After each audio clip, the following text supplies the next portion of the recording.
Aye, it's a dangerous world out there. Let's stock up while you can. If you're gonna buy something, be quick about it.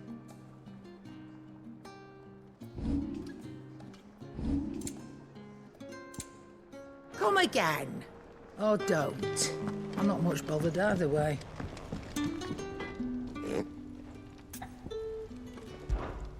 What do you want?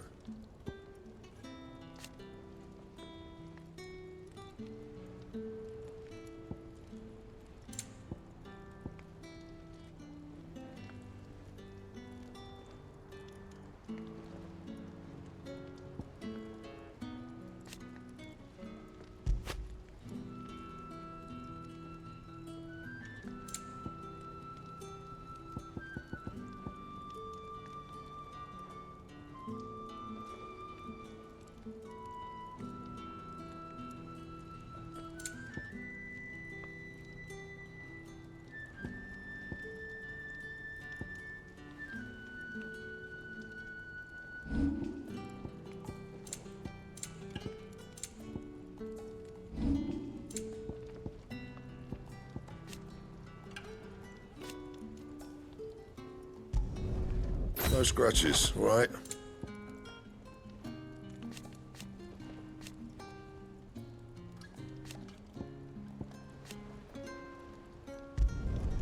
Should last you a good while.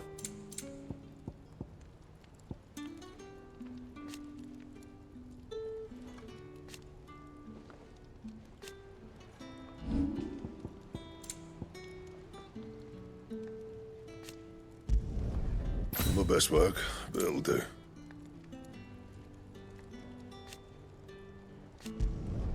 You can thank me later.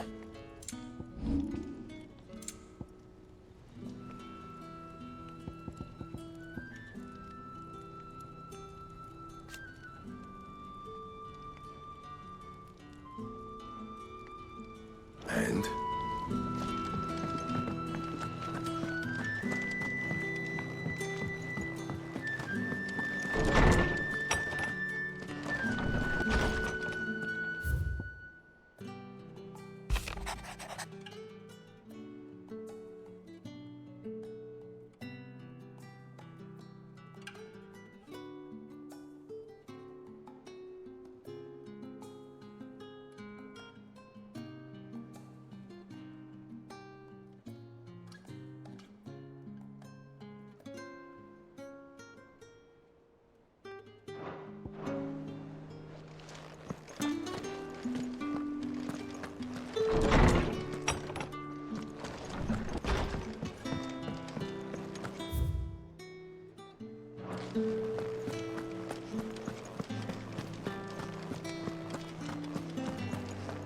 There's nowt like a fuck-off crystal hanging over the horizon to sour your ale.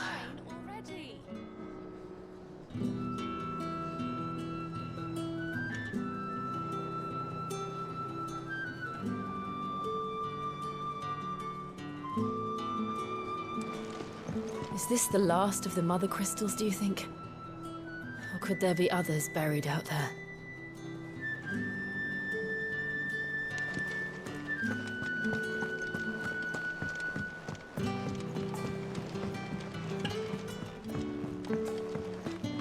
Origin, he called it. But the origin of what? What is it? It's the end, is what it is. Did you know that it was I who convinced His Imperial Highness to join you in Stone here?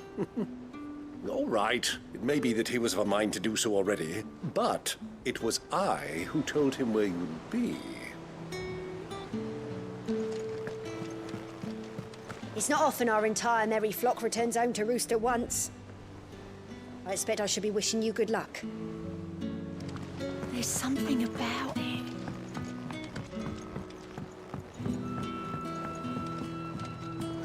Twinside's hundreds of leagues away. I mean, the crystal is... Welcome to the Patron's Whisper. Is everything we've received and everything promised all done?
Back again?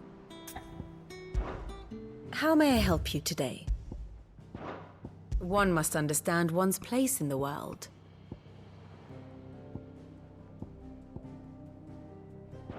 Very good. Still alive, I see. Something tells me that eyesore on the horizon is your doing. How'd you manage that? It's a long story. One that I'd rather only tell once. Right. All hands on deck, then.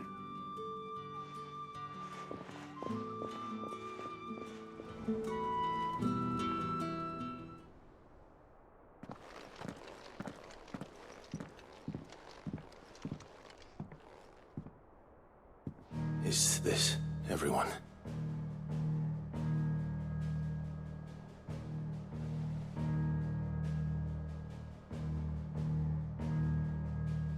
As I'm sure you've all guessed, the crystal which now commands the eastern skies was summoned by Ultima. He called it Origin. Though the significance of that name is as yet unclear. What does it matter what it's called? Its emergence tore Twinside asunder and wiped my homeland from the map.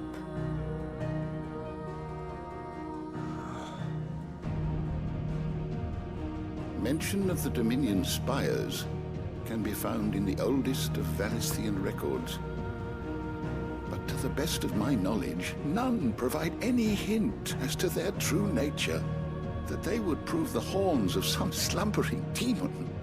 Well... The Dominion's demise was at least quick.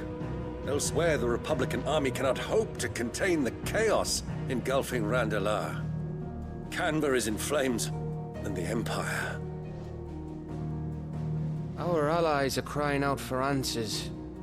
I've sent the Cursebreakers to give them what assurances we can, but right now that amounts to fuck all. They wouldn't be able to stop what the skies have started in any case. People here and across the realm grow sicker with every passing day.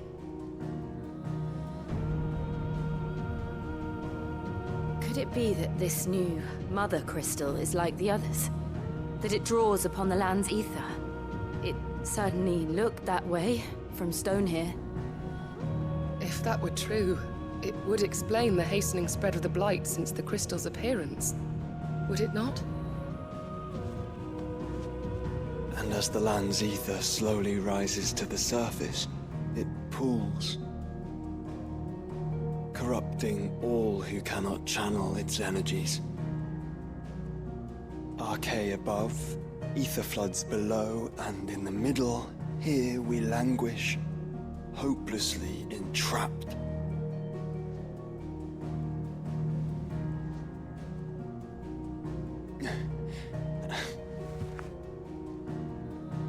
It's all right. When we faced him at Stone here, Ultima told us his true power quickens in the halls of Origin. Needless to say, we cannot allow that to continue. If we are to stop him, we will have to find a way into the crystal. How are we going to manage that then? It's up in the sky. And fast as she is, the Enterprise can't fly.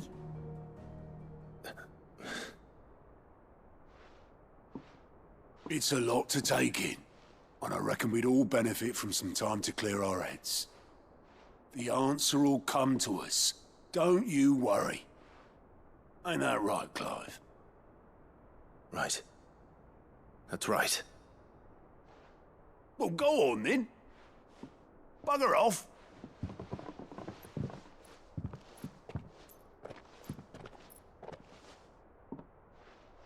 Same goes for you, Clive. You won't solve anything like this. Trust me. Go and get some fresh air, eh? Thank you.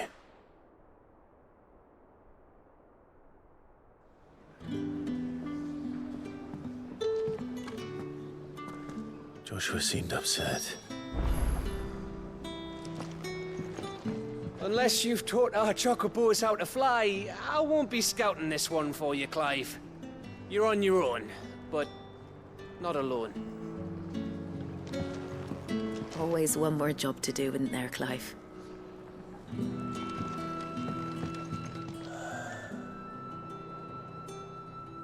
There is much to consider.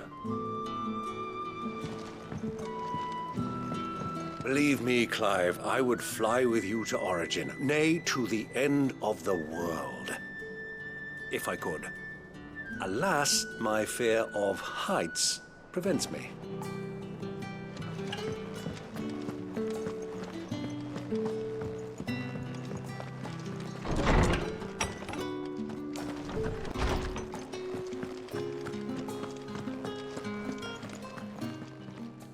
Good morrow to you, my friend. I don't believe you've read this particular chapter before. What subject shall we consider today?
You are always welcome, Clive.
What will it be today? How may I help you today? Study it well, Clive. Very good.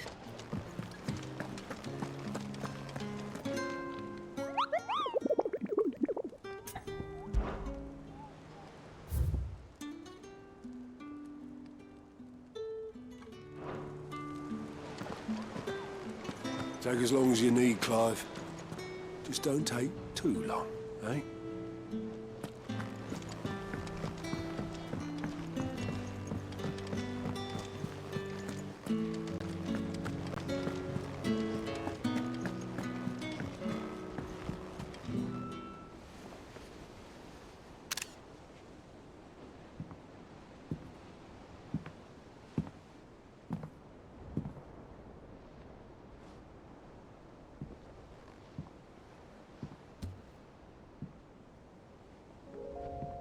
Ultima may have created us, but he doesn't make us who we are. Only we can do that. And if he would have us fight for our survival, so be it. It's what we've been doing all along. Much like Ultima himself, it would seem. His new world being naught but a means to survive. And so, we must contend to decide which of us shall inherit the land. Should Ultima prevail, it will mean death for us all. Of that, we can be certain. But even should he fail, what world awaits us? A withered, godless place, where our newfound freedom will most like prove a chain in itself. Well, that may be. But a chain can always be broken. As long as one has the will to break it. It won't be easy. It may take generations. Centuries of suffering.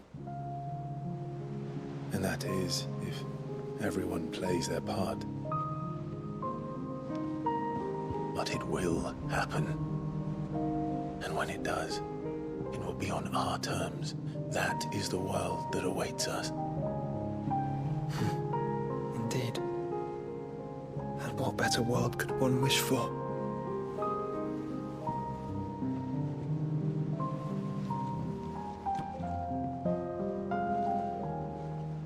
But first, we have to reach that crystal. Then it's a good thing I have wings. You can barely stand, let alone fly. And only the Founder knows what horrors await in those skies. You certain about this? Am I certain? I am the Phoenix. I will do what I must. This is our fight. Remember?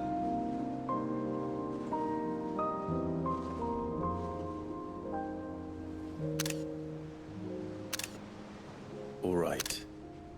I yield. But only what you must, yes? I'm still your sworn shield. That you are. And what of my wings? Lest you forget, you go to stand against a god. I would not have you succumb to fatigue before the fight begins. Ifrit, your brother mentioned that some few of the dominants who had lost their power to you were still able to prime. Is that true? It is. But their icons no longer submitted to their will.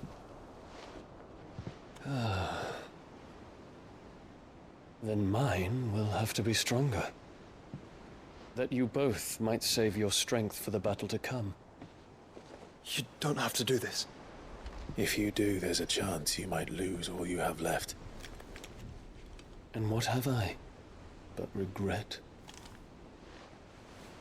My life ended in the Dominion. I fear death no more. Besides, I would have words with Ultima. He has much to answer for.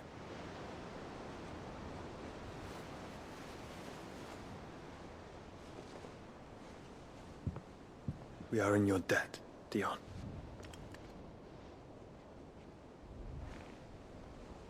We can speak of debts when this is over.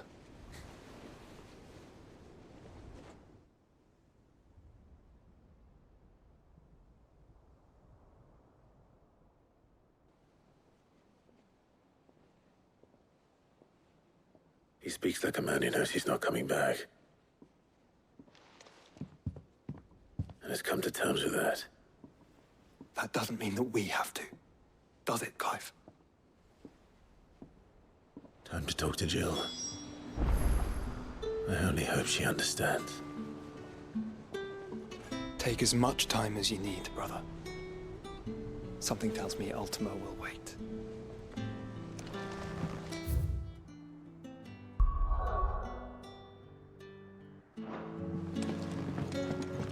Say your farewells, and let us be gone.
come to wish on a star.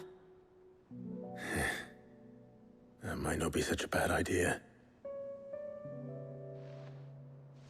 This is it, Jill. You know what I have to do. Why I have to do it. There's no turning back now. This is where our journey was leading us. Where it will end, for better or worse. I could pray to Metia for you. But you'll be all right, won't you, Clive? You always are. I did promise we'd watch the moon together. I'll be waiting.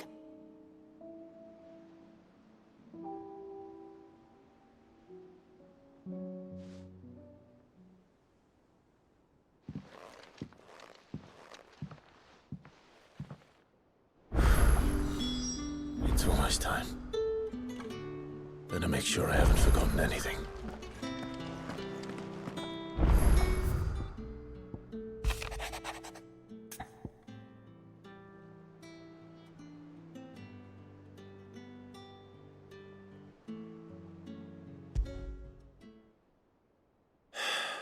What is it this time, Torgal?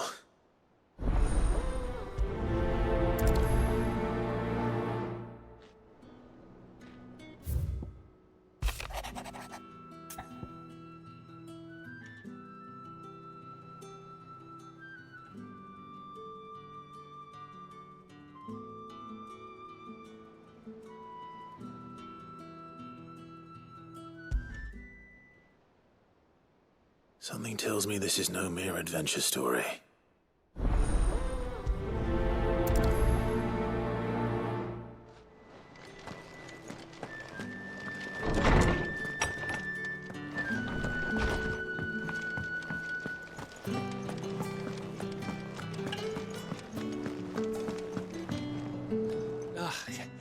You all right? About that.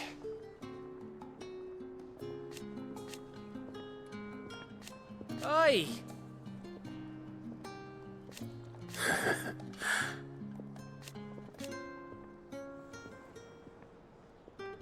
Let's see.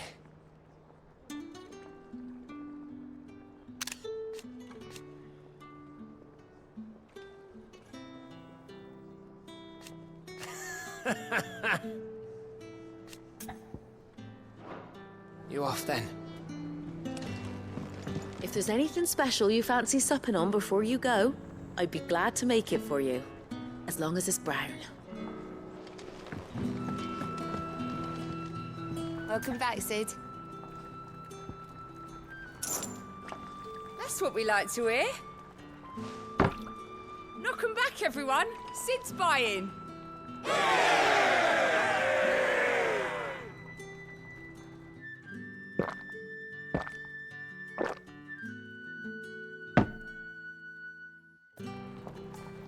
Don't be a stranger, Sid.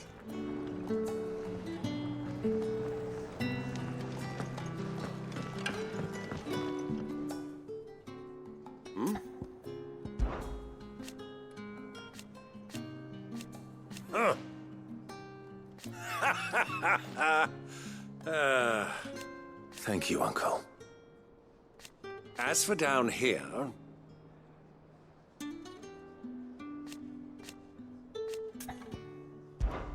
Clive, my boy! Rutherford informs me that we owe you our thanks. Hadn't intended for you to get involved, but such are the times we live in, huh? I would have done the same for anyone else. You're far too modest, Clive. You'd make a terrible nobleman. But tell me, is the realm truly in as dire a state as Rutherford suggests? From what little I saw, you were right to be worried. I suppose I should have expected the worst. But I was rather hoping the great and good of the realm might have things a little more under control. Alas, it seems that firm leadership is in short supply these days, and without it, the people are bound to lose their way. We must move quickly. But where do we start? True, the challenges that face us are many, but in my estimation, there are two key areas to be addressed before any other. The realm's armies and her larders. As you've seen firsthand, it's every man and woman for themselves out there. Certain cities have banded together to try and maintain some semblance of order, yes, but such cases are few and far between. And yet, the only remedy for the chaos that faces us is unity.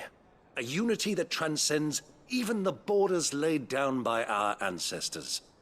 In short, if Storm does not stand together, she will fall apart. But how would one even begin to unite the realm?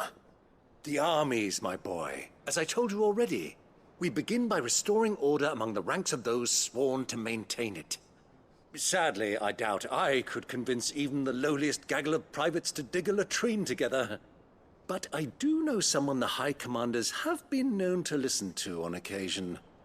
Field Marshal Eugen Havel. I thought he was retired. He was, until an Akashic army tore through Randalar and killed most of the rank and file. There is no man alive more capable. Literally. And as luck would have it, I've already spoken with him on the matter. Of course you have. And he's agreed to help. On one condition. That he first speaks with you personally. Havel has always been a man of frustratingly rigid principle, and he has certain qualms about clasping arms with, well, with an outlaw. I extolled your many virtues as best I could, of course, but the old goat was adamant that he be allowed to appraise you in person. You don't mind, do you, my boy? Of course not.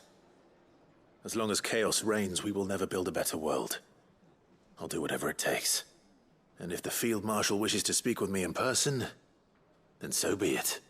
That's the spirit. I'll leave for Randalar at once. Would you send a Stolas? Of course. Rutherford is already in the Dalmekian capital. I'll have him tell Havel to expect you forthwith. Excellent. Thank you, Uncle. No, thank you, Clive.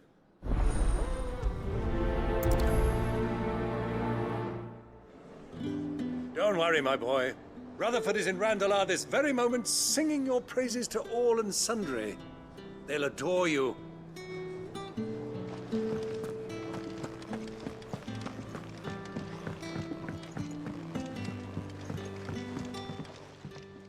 Ah, Clive. This is it then, brother.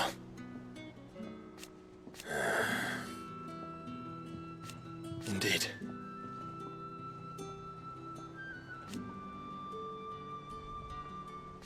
You're wrong.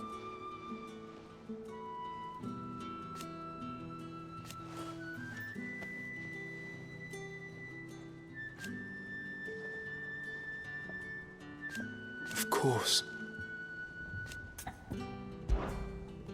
Joshua, what's wrong? And don't say nothing. It's not nothing. I've received word from Cyril.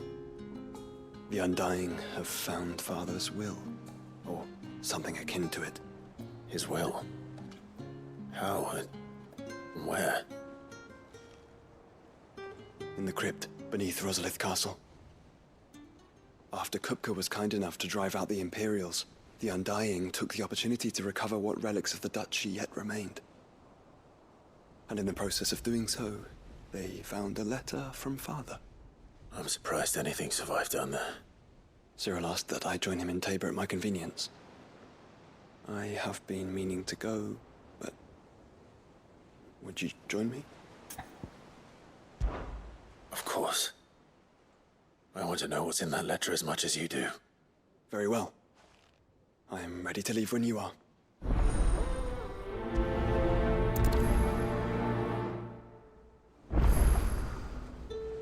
Back to Tabor, then.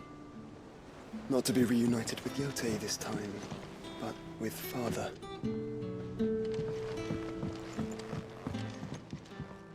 Must we away? My decision is made.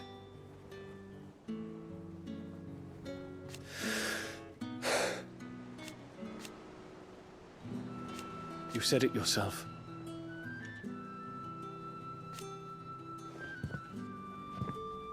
He must be stopped. He must.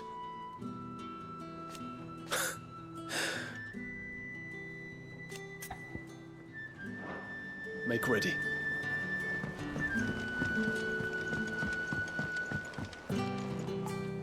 Sid, do you have a moment? By all means. It's my old master. Seems there's no escaping her. She found some way to send me a letter. And something else. Records from a Waluda prison. Seems they were keeping a lot of bearers there. How did she come by such a thing? Finding bearers always was her strong point. And it seems the cells of Balmung Dark are full of them. Foreign captives, the masterless. Bearers no one would miss. And even better for her, bearers with no one to look after them. When ether started lapping at the walls, the jailers fled. Leaving the bearers to be liberated by whoever happened to come along next. Sid, I'd like to believe that I've earned your trust by now.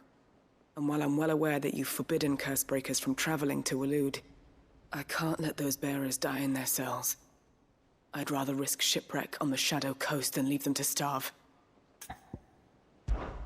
We'll be needing the Enterprise if we're going to navigate the Narrow. Does that mean... I'm making an exception, but we travel together. And we stay no longer than we have to. Ash is an inhospitable place at the best of times. We save as many as we can, and we leave. Thank you, Sid. There was a name in the prison register. A name from my past. Chadwick. Another of my former master's protégés. A gifted soldier, and the closest thing I had to family. The thought of him held captive in that place. He must be very important to you. He was. Is. Then we find him. The entrance to the prison lies in the shadow of Ravenwit Walls, just beyond the portcullis. We should head there as quickly as we can. I only pray there are still bearers alive to save. As do I, Doris.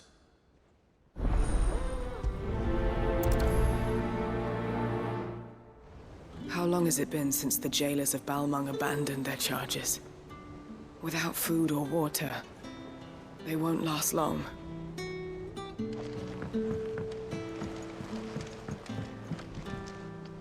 Sid, I was wondering if you could help me.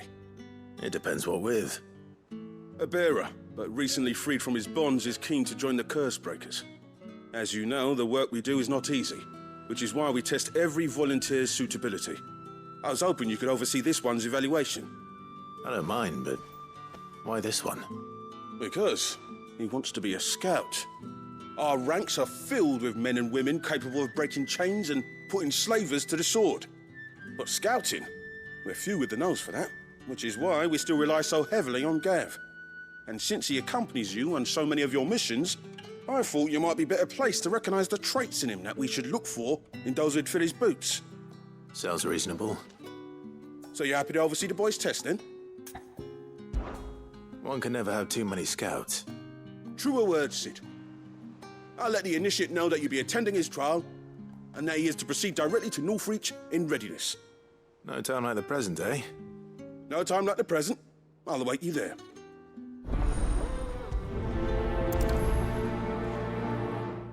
Northreach. I don't suppose they could have chosen somewhere closer. If you've got something to ask, ask.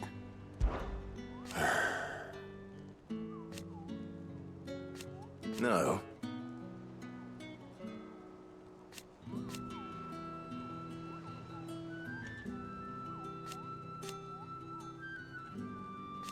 Is that right?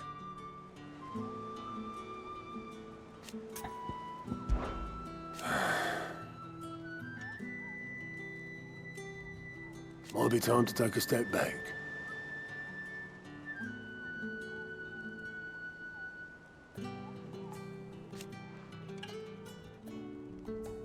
And if it weren't for Sid,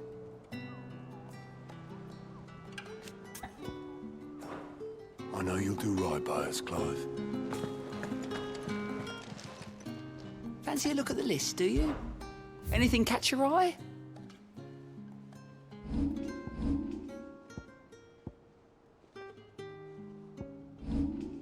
Think you can help?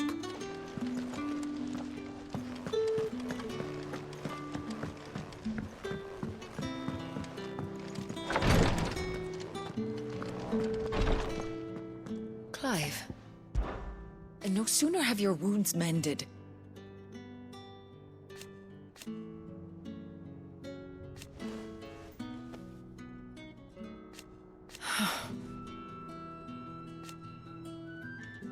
While I may not have Gav's nose,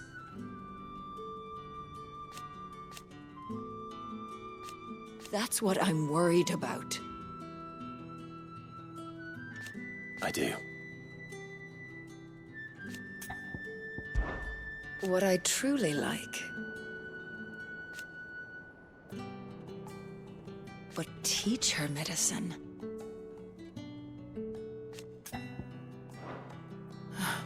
Try to stay out of trouble. His tea stop the fits. Greetings, Lord Marquis. His Grace and I. At first,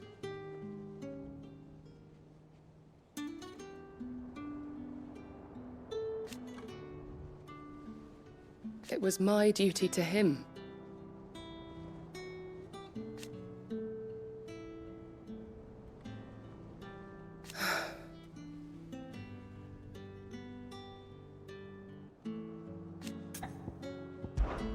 My lord. I am. I do not doubt it.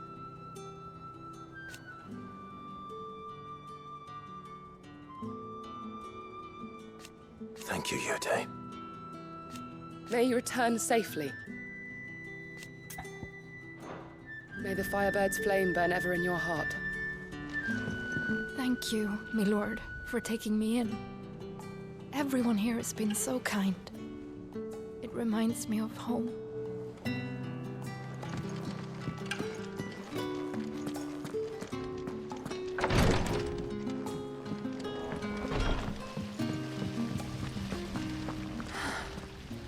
All this time, my heart has wandered hither and thither in search of the perfect companion. When all along he was here, standing right beside me.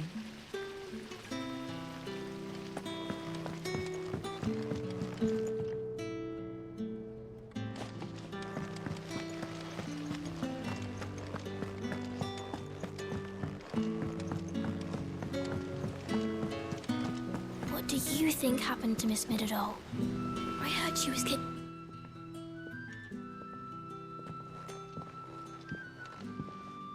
Sid, you have to help us. With what? You didn't take apart another of Mid's contraptions, did you? No. Well, yes, but that's not what we want to talk to you about. It's Miss Middledore. She's been acting strange. Very strange. She's barely ever around. When she is, she acts like we aren't even there. Her head's in a crowd. In the clouds. That's what I said. In the clouds. Well, she does have a lot on her mind. When did you last see her? Not long ago. Right after she got back from saving you from Stoneir. Then it's probably just about the Enterprise. It did take quite a battering on the way there and back. You didn't break it, did you, Sid? You really should be more careful around Miss Middeldore's inventions. Don't listen to her. Even if you did break the Enterprise, you could put it back together, couldn't you? But who's gonna put Miss Middledore back together? She seems really sad. Why don't I go and see if I can cheer her up? You do that? For us? She's in her dungeon. Don't scare him. It's not a real dungeon. Thanks for the warning.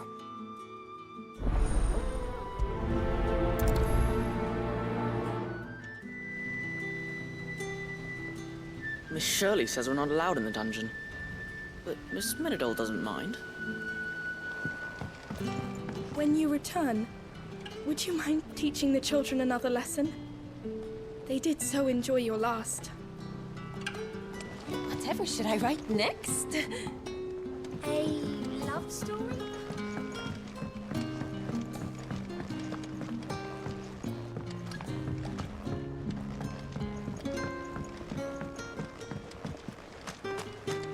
I will not let them be forgotten. Sid, may I have a moment? Of course. It is an honor to finally speak with you. My name is Herman. I've been with the Cursebreakers for some time now, and I wish to be deployed to Ash. Any assignment will do. No. The lands across the Narrow are too dangerous. I will not send good men and women to risk their lives needlessly. Why would you want to go back? I need to retrieve something. Something important. I was raised in an orphanage. The Badbach Conservatory. Or rather, I was held captive there. It was not a place of nurture. It existed solely to turn bearer children into mindless weapons. We were tortured until we feared no pain. Tormented until our hearts turned to stone. And few ever survived long enough to become tools of the last king. I can't imagine. I lost so many. I can't even remember all their names. But they must be remembered. They cannot fade away, faceless and forgotten. The Institute was run with military precision. Every child measured, every name recorded, every death logged with meticulous care. Sid, allow me to travel to Ash and recover the registry so that my brothers and sisters might live on. You are a good friend, Herman. But the fact remains that Ash is simply too dangerous. Sid, please. Even should it cost me my life. Too dangerous for you, Herman. But not for me. I'll go to Badbach and find the registry. You will? I won't let you risk your life. I don't know how to thank you. You can start by telling me where I'll find this orphanage. Vida Grace. Hidden in a forest, overlooking the plains. All right. I'll see what I can find there. May the mothers guide you.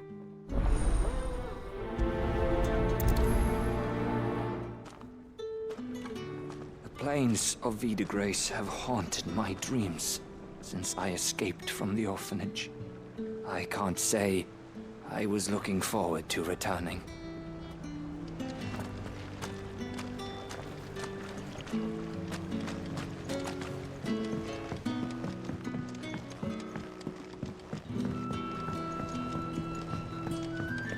Has Midadol mentioned it?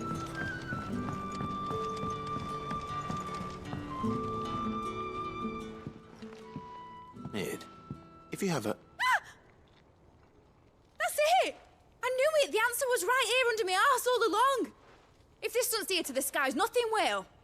To the skies? You aren't trying to give the Enterprise wings, are you? What else would I be doing? The children seem to think you're avoiding them. They're worried about you. Is this really so important that you need to shut yourself away from everyone? The Enterprise is already the fastest ship in the realm, and that's with the sea beneath her. But what if she weren't bound to the waves? What if she weren't bound to anything at all? It's not fair. The gods get the skies all to themselves, so I'm gonna do something about it. The Fallen had their chance, but they relied too much on magic. And see where that got them? But not me. I've discovered how to do it without. Well, almost. First I need to make a prototype. And is that a one-woman job? Are you volunteering? I'll have you know the Enterprise is my baby. But if a godfather's offering to lend a hand, I'd be happy to take it. First, I'll need oil, and not just some old drippings from Miss Molly's spits in the Tub and Crown. Refined stuff, like they make in Ordil. Then I'll need some bone, or shell. Light, strong, preferably no longer attached to the beast it belongs to. If it's beast bones you're after, I'm sure the Cursebreakers will know where you might find some. No, they'll know where you might find some. You're the one who offered to help, remember? I should speak with one of the curse breakers before I set off for Old Hill. See if I can't find this bone while I'm there as well. They make an oil down at the docks in Oldhill that's as slippery as the sea nasties they render it from. With that and the bone I told you about, I shall be able to finish the prototype.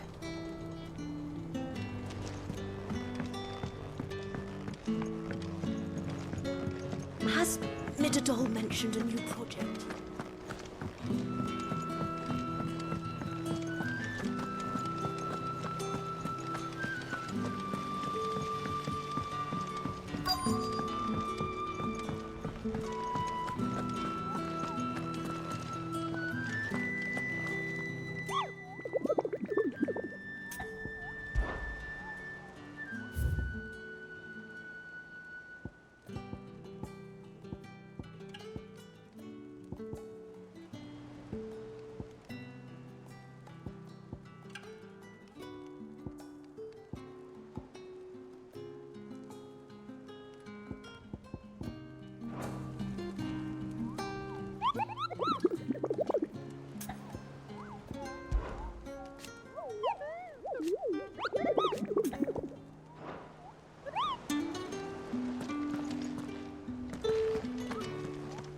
What a word.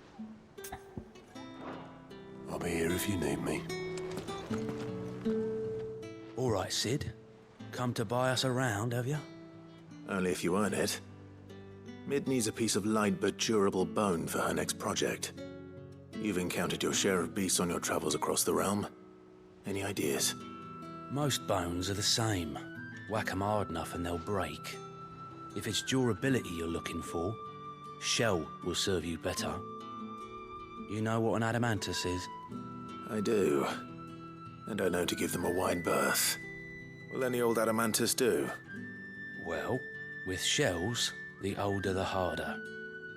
There's a rumour of an ancient adamantus down in Karava, near Bidza, or what's left of the village anyway. But don't expect to make quick work of the bastard. There's a reason it's lived as long as it has. I'll keep that in mind. Thank you. Normally I wouldn't recommend going anywhere near an adamantus, let alone one that's had a few centuries to let its temper simmer. They're mean bastards, and they only get meaner with age. Why do you think the village of Old Bidza was abandoned?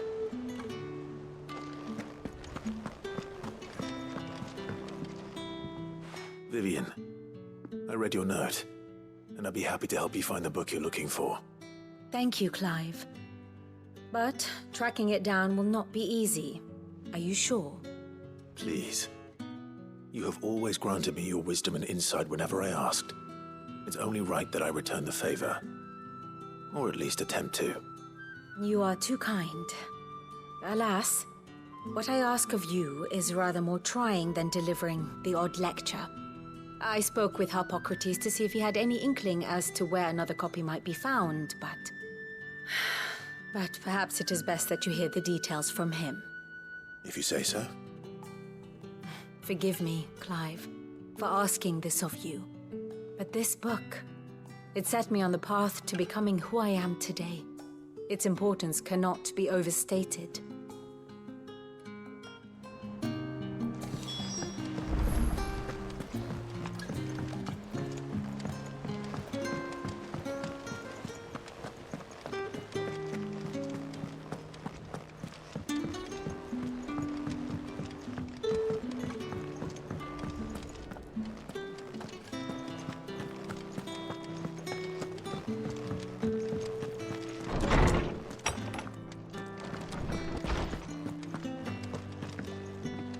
Somewhere, Sid.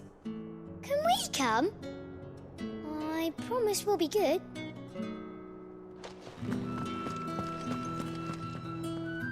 Ah, Clive, my boy. What a pleasure it is to see you. Harpocrates. There's something I need to ask you. I've been charged with locating a book called From a Distance. Then you seek a rare gem indeed. One whose name I had not thought to hear from your lips. You've been talking to Vivian. Right as always. But she didn't seem keen to tell me very much. I take it she didn't like what you had to say.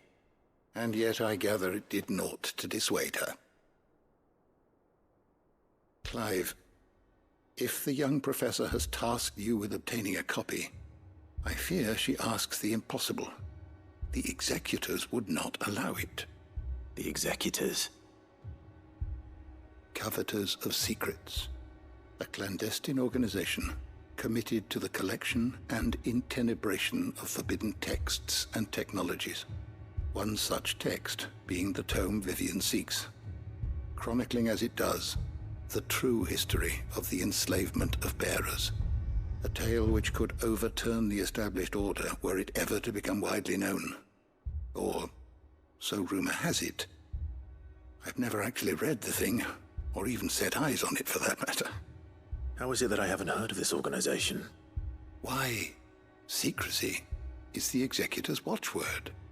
They lurk in the shadows, emerging only to seize that which must be seized, be it books, inventions, or people, before disappearing again, leaving nary a trace. Which would explain why Vivian's copy was snatched from her grasp not long after she found it. By the hand of the executors, yes. But what drives them? Self-interest or ideology? Fine question. Sadly, all that is known of the executors can be recounted in a single breath.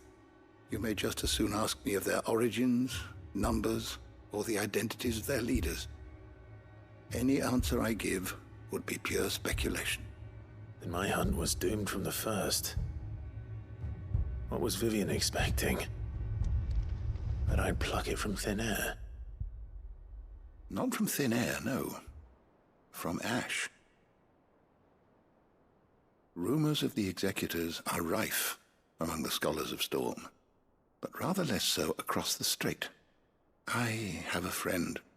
Well, I had a friend in the village of Garnick, a collector of rare tomes, upon which subject we would oft correspond. Alas, I have heard naught from him since the skies fell dark. And no doubt he too has turned. But though he did not mention it by name, it is possible that a surviving copy of From a Distance yet rests upon one of his many shelves, quietly awaiting discovery. If you were, by some chance, able to save even a single book from the poor man's library, I know his soul would rest easier. Very well. When I next find myself in Waloed, I'll be sure to pay Garnick a visit.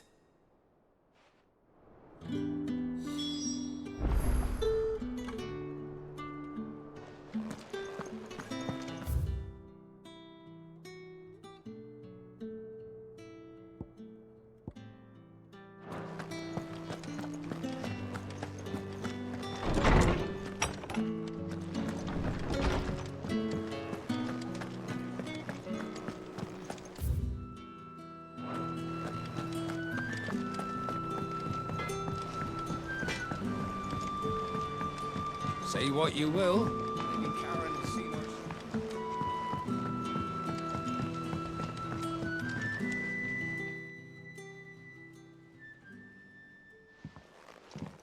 Pining for something, boy. What is it? What do you see out there?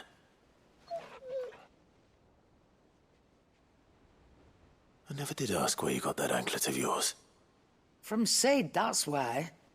On the day he brought him home. That long ago? And you're only thinking to ask this now? Sid saw that the pup had a habit of gnawing on his leg, since you ask. Clap that there iron on him to keep him from doing it. What was wrong, boy? I'll take like as not.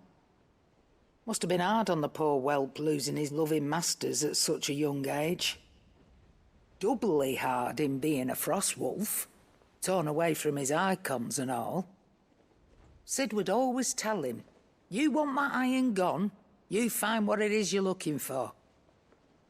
I reckon what he were looking for was you. I'm sorry, Torgal. Sorry for making you wait so long. Let's get that thing off you.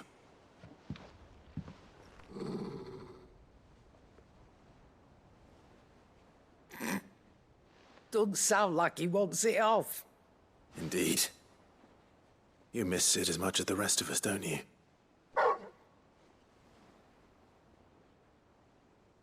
You want me to go with you somewhere?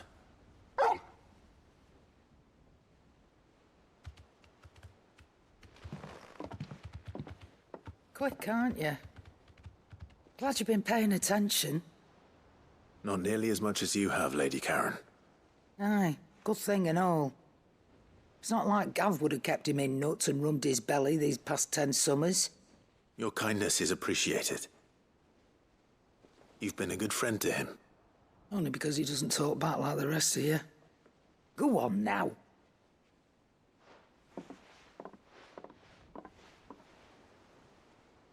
Where to then, Torgal?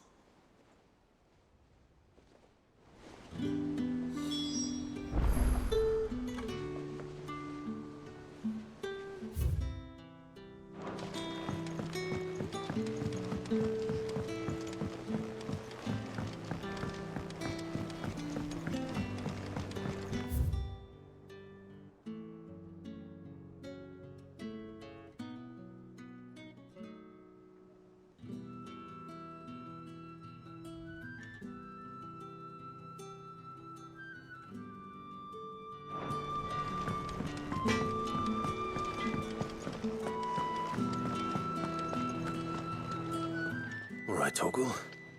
Where are you taking me? I'm going to need a little bit more than that, boy. Do you have a better hint for me? Unless... you've already given me one. Back on the rear deck, you were looking west, toward Rosaria.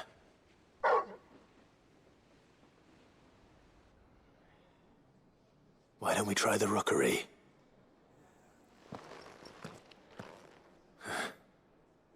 I haven't been to the island in almost 20 years. To Port Isolde, then. Fingers crossed the old mooring is still there.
Come on.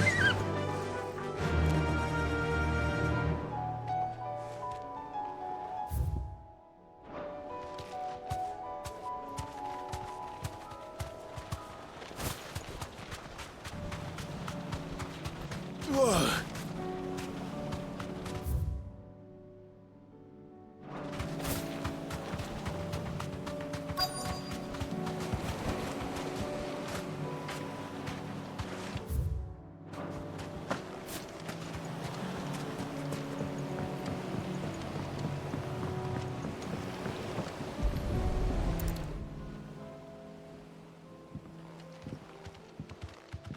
It's still here. After all these years. A lot smaller than I remember. And you're a lot bigger. You might have to swim, boy.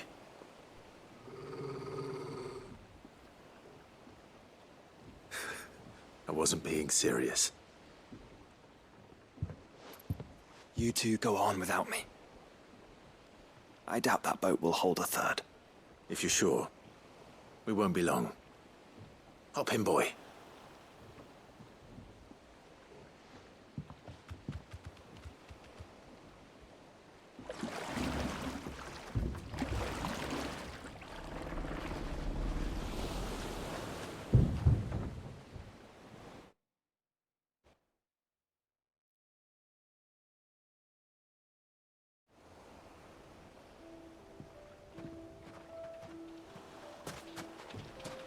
This place hasn't changed at all. The rookery's right through those trees. Come on.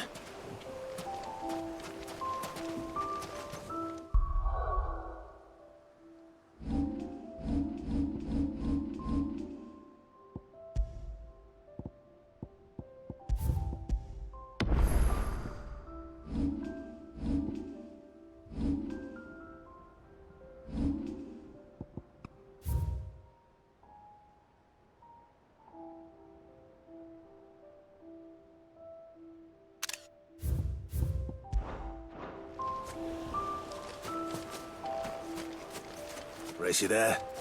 I bet I could still beat you.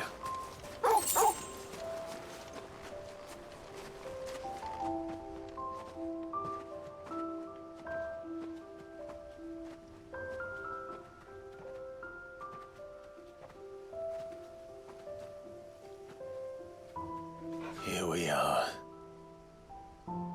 This was our hideaway. Wasn't it, Torgal?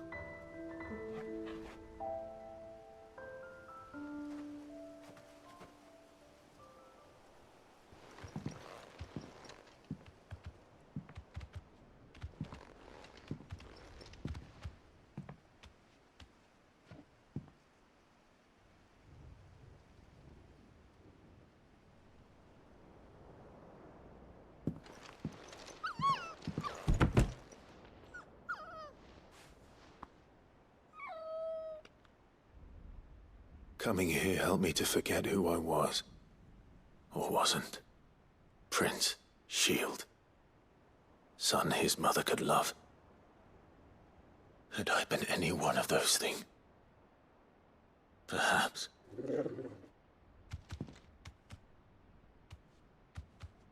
What is it, boy?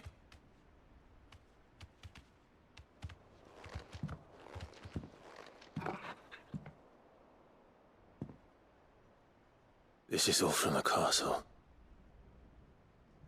And Phoenix Gate.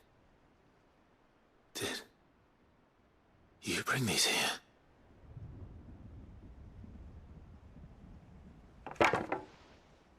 My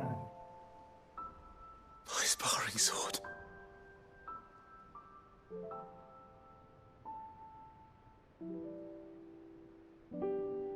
Well, well. You never stopped looking for me, did you, boy?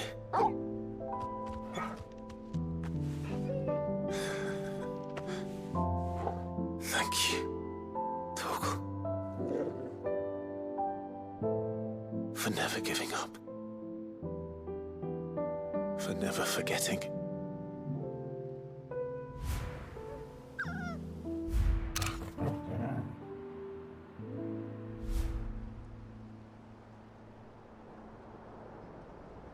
Let's take this with us, shall we? So I don't forget either.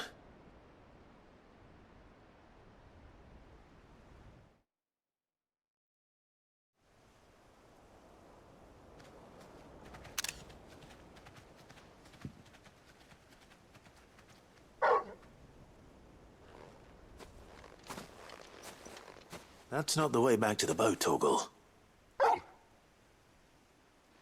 All right. I'm coming.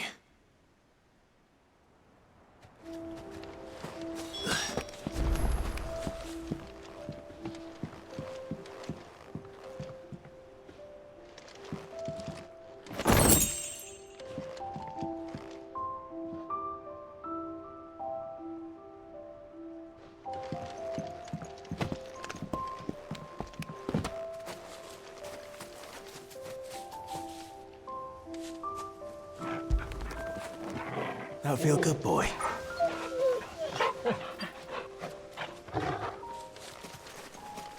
I think I know where we're going.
People always talk about the importance of putting the past behind you.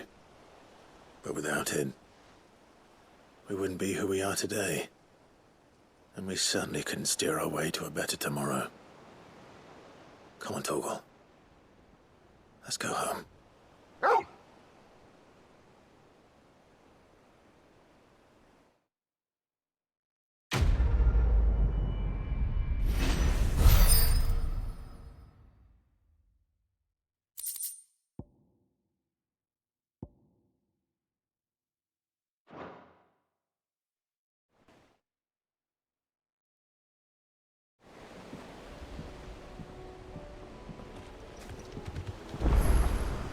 Sorry for the wait. We're ready.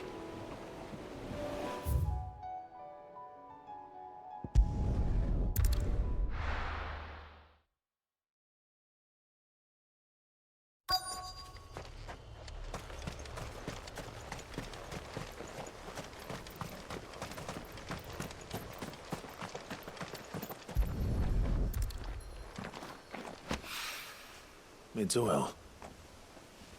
After what happened here, it's a miracle there was any left at all.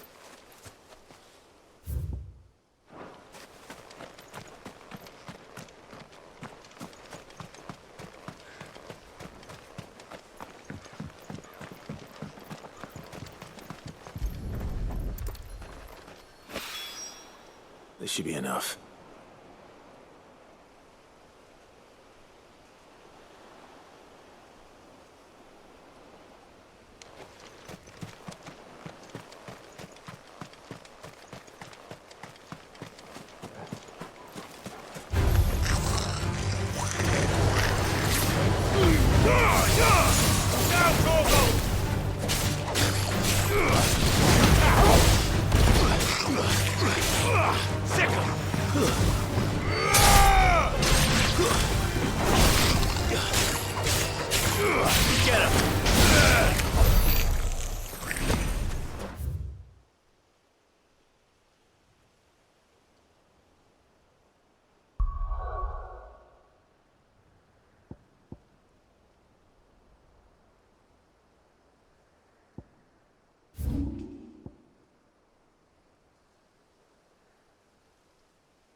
Why the hell would Victor take the bearer's side?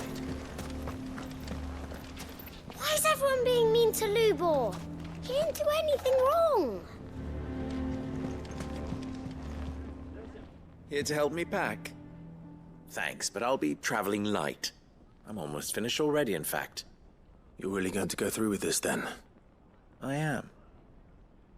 But before I go, there is one small issue I'd like your assistance with. Well, two, in fact. If it's within my power to help you, I will. It's the children. I refuse to let them share in my disgrace. And if I leave them here, they surely will. Our friendship would see them ostracized forever. But I can't take them with me either. I can think of only one place where they are certain to be safe, and provided for, and loved. The Hideaway. Of course. The children would be more than welcome. Thank you, Clive. I will not forget this. Lubor, are you still here? What is it, Ferda? You look pale. There's been a flood in the Velcroy, a damn big one. The League of Outlaws encampment was completely submerged in ether. What? Every last one of the bastards has turned, and they're headed this way.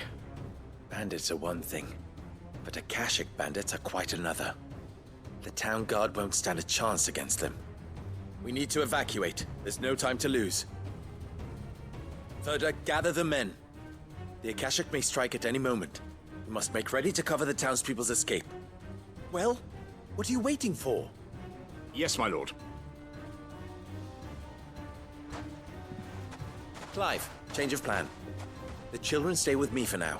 I need you to find Conrad and Natalie. Tell them to prepare for a full and immediate evacuation. Understood. I'll do what I can to convince everyone else. Wish me luck.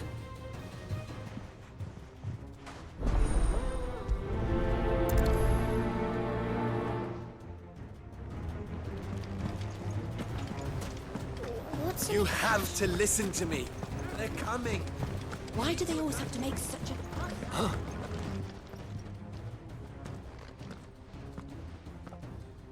Ah, it's you. What do you want, Lord Underhill? To pass on an important message. There's been an ether flood out in the Velcroy. The camp where the so-called League of Outlaws were gathering has been swallowed. They're no longer just bandits. They're Akashic now, and they could be here at any moment. You need to begin preparing for a full-scale evacuation right away. Oh, do we? And who was it who gave you this disturbing news, might I ask? Lubor, perhaps? The man spreading the same poison out in the square as we speak. You may believe his lies, my lord, but we know better. But why would he lie about something like this? Some twisted attempt at revenge, perhaps. If he had not been unmasked, he may well have been elected our leader. A great honor for one of his kind. One he might well feel aggrieved at having been denied.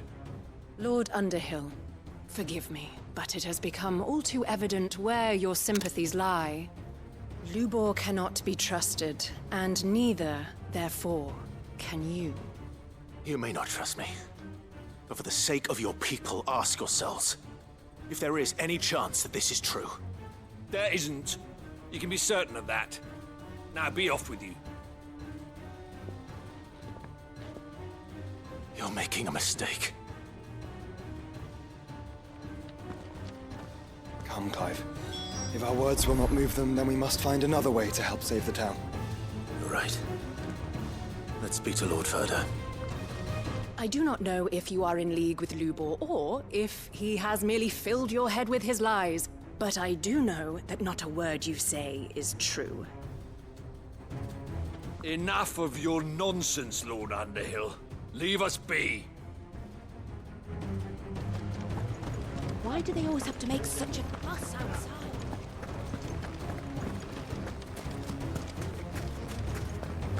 I think we'd better shut up. What's Lubor raving about now? What commotion is this, I asked myself? A sudden stampede of customers towards my humble stall? No, it was a stampede of customers away from Lubor's.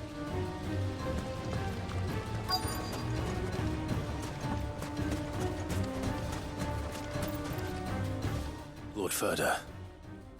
Sid, what's wrong? I went to warn Conrad and Natalie about the Akashic, but they wouldn't listen. They've convinced themselves that nothing Lubor says can be trusted. The bloody fools. Which means the town guard can't be counted on for support. But I can. If there's anything I can do to help you defend Dalamil, you only have to ask. I appreciate it. Sid! Further! I've been looking for you everywhere! Victor? I thought you'd left. I couldn't abandon a friend in need. And Blue Boy is in need at this very moment. Come quickly!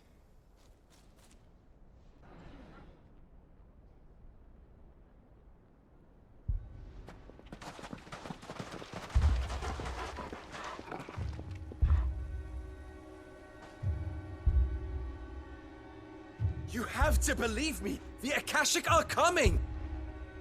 They don't eat, they don't sleep, they don't tire, and they don't care who they kill. They're unlike anything that's come before. There won't be no parley, no mercy granted! We may have saved the town once, but this is different. I do not ask that you forgive me, but please believe me. If you do not run, you will die. You will all fucking die!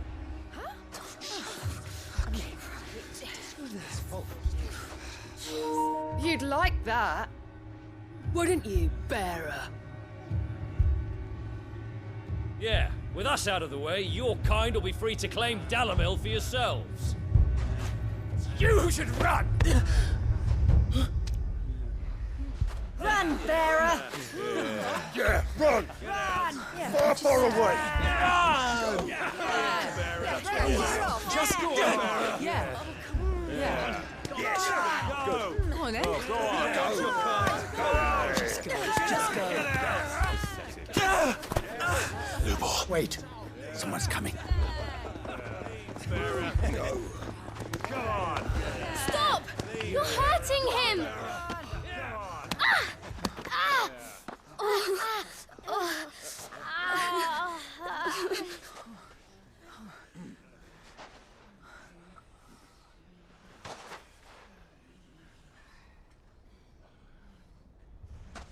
What did Lubor ever do to you? He solves all your stupid problems, and he keeps all of you safe. You know there's nothing he wouldn't do for this town. Who was it who made that cleaver you use every day, Conrad? And what about your counting table, Natalie? Who fixed that? Whose men make sure the streets are clean so all your boots don't get dirty? Who spends all day, every day making sure things run smoothly round here? And none of you ever say thank you. Ever. But did Lubor ever complain? Well, does he ever stop smiling? He keeps this whole place going. And you act like it doesn't even exist.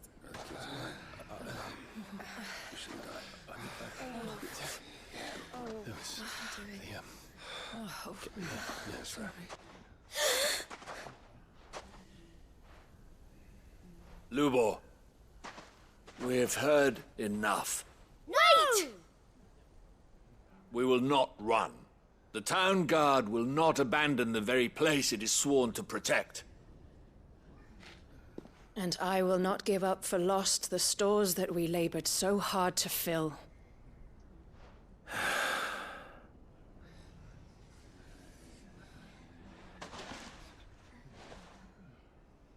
So tell us, how do you propose we deal with these Akashic of yours?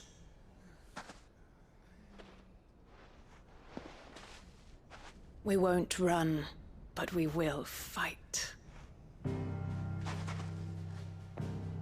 All right, then.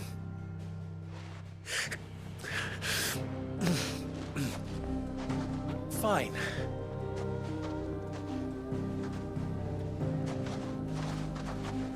Gather round if you don't want to die.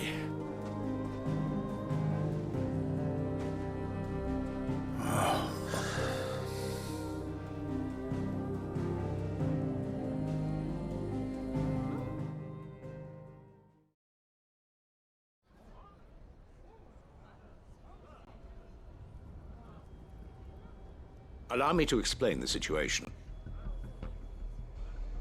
The ether flood occurred near the village of Cheratina, deep in the Velcroy. The place had been abandoned for years, until the League of Outlaws decided to make it their base of operations. Now they're all turned, and if the scouts' reports are correct, heading in this direction. They are mindless monsters, driven only by hate and rage, and they are utterly unpredictable. With the bandits, we at least knew how and where they were likely to attack. When these creatures come, Dalamil will have the bitterest fight it has ever faced on its hands. The town guard will muster at the north gate. The rest of us will take the south. Both forces will provide men to serve as scouts and messengers, ready to spread word of the size and nature of the Akashic Force as soon as it is spotted. And as soon as it has been, we will converge on its position and see that it is driven back from Dalamil at all costs. Conrad, can I count on the support of the town guard? Always. I leave the selection and coordination of the messengers in your hands, Victor. And the command of our men in yours, Ferda. If you would both be so kind. Consider it done. As you wish. Natalie, I would ask that you and your people have the townsfolk barricade themselves inside the bathhouse. And tell the merchant not to waste time securing anything beside the essentials. Preserving life is our one and only concern. As long as we survive, it doesn't matter what trinkets we might lose. Our riches can be regained. And if anyone doubts that, let it be known that the Briar's Kiss stands ready to cover any losses. Very well. I shall tell them. Where do I fit into this plan? Where else but the most perilous place of all? I would like you to travel to the home of our erstwhile League of Outlaws, Cheratina itself. The main host is most likely still there, and Dalamil will not be safe until it is eradicated, root and branch. A little gardening. How pleasant. I doubt it. I have a feeling these weeds will be particularly stubborn. Luckily, so am I. So you are. All right then, we all know what we have to do. Now it's simply a matter of doing it. For Dalamil.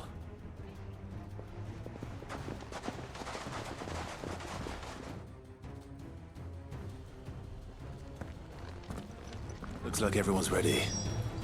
I'd better not keep them waiting.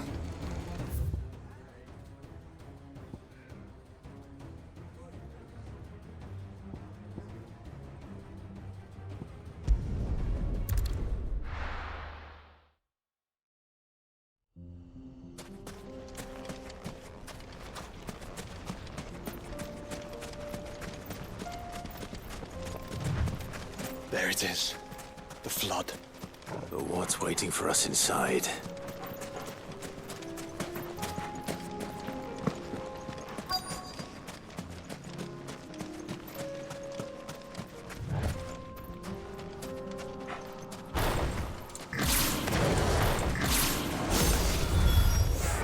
We can't leave a single one alive.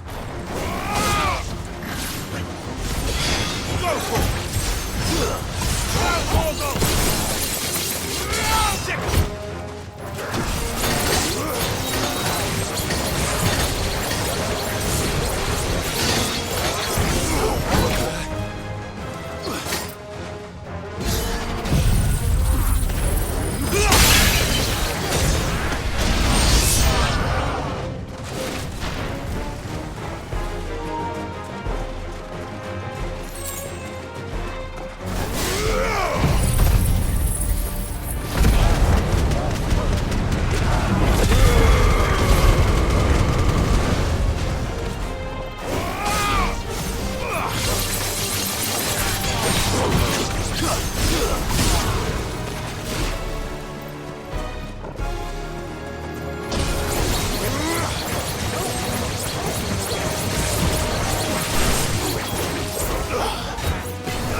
The League is disbanded.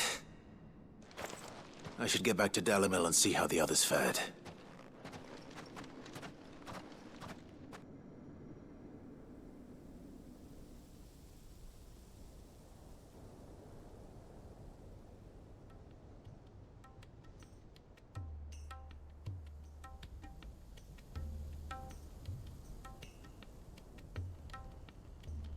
All the Akashic we were able to find have been dealt with. Seems that might be the last of them. Last of them here, perhaps. Lubor, Clive has returned. Clive! What news from Charatina? It's done. Root and branch. I knew you wouldn't let me down. Thank you, my lord. Friends, the Horde has been driven back. The Akashic have been defeated. And we need not fear the arrival of any more, thanks to Clive. Victory is ours. We bloody did it! We saved Dalimil. Lubor, allow me to apologize. After all you have done for this town, we should never have doubted you. But we did. And for that we are truly sorry. We only hope that you can forgive us. We need you, Lubor. Dalimil needs you. So, if you would still like to be considered for the position of mayor, you have our backing. You do remember that I'm a bearer, don't you? We do. But that is not a stain on your character. It is a stain on ours. We thought only of what we perceived bearers to be, not what you truly are. The man who saved Dalimil twice over.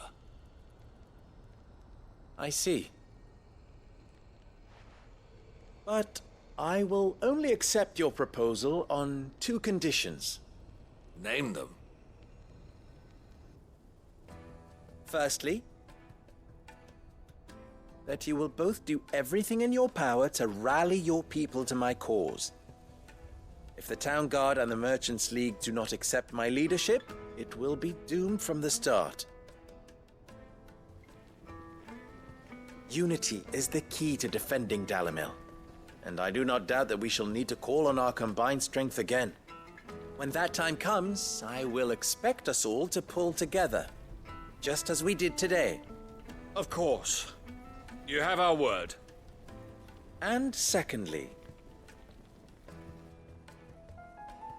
You will accept that if I am to lead you, the mistreatment of bearers must end here in Dalimil. Any bearer within our walls shall be afforded the same rights as any other citizen. They will not be judged by what they are, but who they are.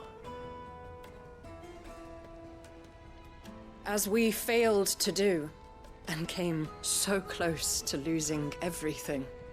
We agree to your conditions. And we have only one in return. That you continue to work for the good of Dalimil, as you always have. Condition accepted. Well then, it seems my mayorship is all but confirmed. Do I get some sort of special hat?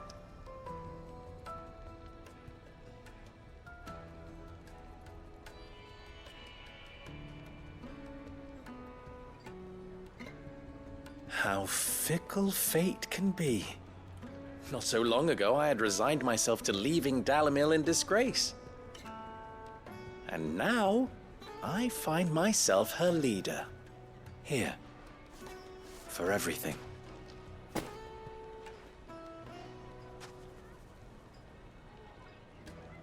Lubo, about the children. Fear not, you are of course relieved of your responsibility. I would sooner face another horde of Akashic than see them brought up as outlaws. I'll make sure they're safe here. I don't doubt that you will. And not just the children, but everyone in Dalimil. I'll do my best. Can't have all your hard work going to waste.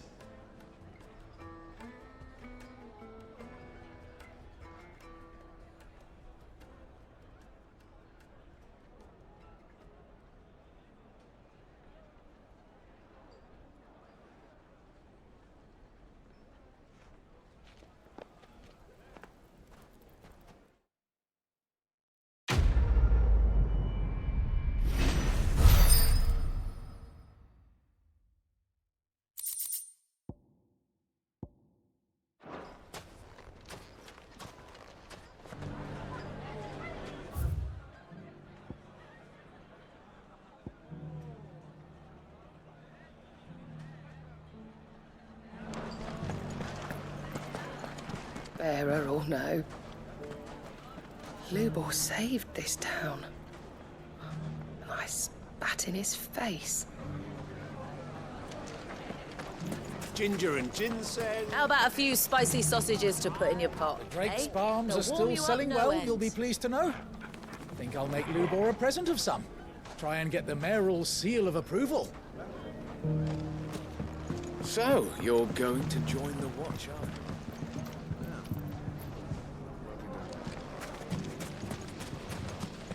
We were set upon by a horde of mindless, murderous Akashic, and yet not a single one of my pieces suffered the slightest scratch. A coincidence, do you think? Or craftsmanship so exquisite as to give even such creatures pause? I shall let my customers decide. The fellow who used to run this stall took to his heels. Good day, my lord.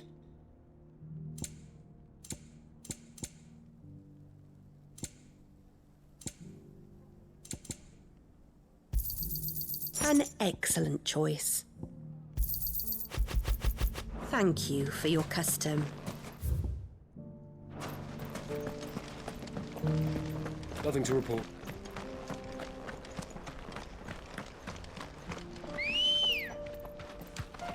Come on. Run like the wind.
You deserve a rest. Here we are again. Carava. If you were a tortoise, Torgal, where would you hide? It looks like we found him.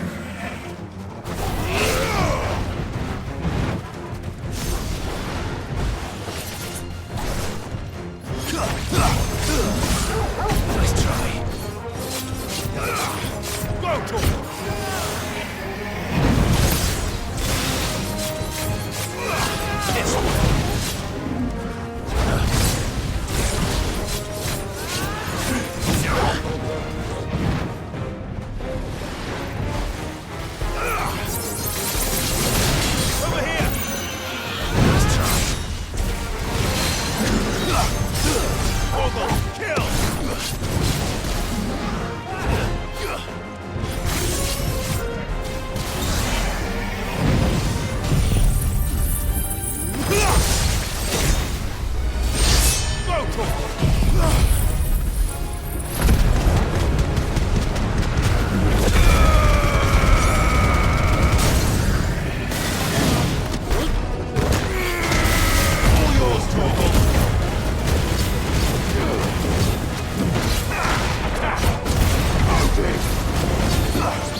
I better get these materials to Mid so she can finish her prototype.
Are you buying or selling?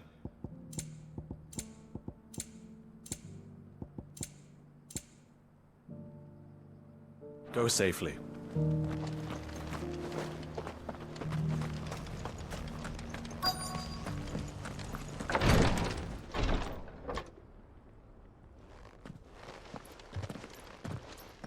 Your Grace, my lord, I trust your journey was not overly onerous. Cyril, you found a letter from Father? Yes, I have it here.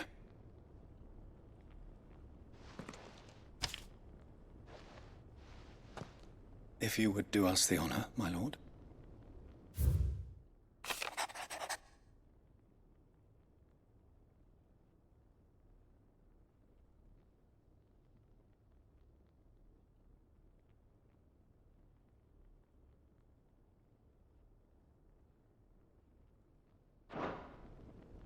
An inheritance. It would seem the late Archduke penned this missive shortly before his passing. The day before we left for Phoenix Gate. What are these plans he spoke of? His plans for the duchy, Your Grace. Your father entrusted them to my predecessor, the former bearer of the Burning Quill, who entrusted them in turn to me. The complete emancipation of bearers is their stated aim. But your father's dream did not end there. His Grace also spoke of building hospices to care for those stricken by the curse, and the founding of a new university to further the development of non-magical technologies. With the blight spreading ever more widely across the twins, Archduke Elwyn saw this as the only means of securing Rosaria's survival. He wished to see men and bearers treated as equals. To see centuries of common wisdom overturned. Small wonder he did not think it achievable within his lifetime. But he thought it achievable nonetheless. Had he not, he would never have written this message. Nor would he have entrusted his vision to his most faithful aides. Those who would have stood with you, shielded you from the machinations of the less benevolent personages at court. It's a pity only they are still with us. 'Tis true that those most loyal to your father were the first to suffer the Duchess's wrath. But one at least remains, and she has come bearing gifts. What do you mean? Mayhap it is better that she explain, my lord. After all, the duties entrusted to me by my predecessor extended only to recovering His Grace's will and arranging a meeting with the one who might execute it, or a part of it at least. And where is this woman? She awaits you in the archive, Your Grace. Thank you, Cyril. Shall we then?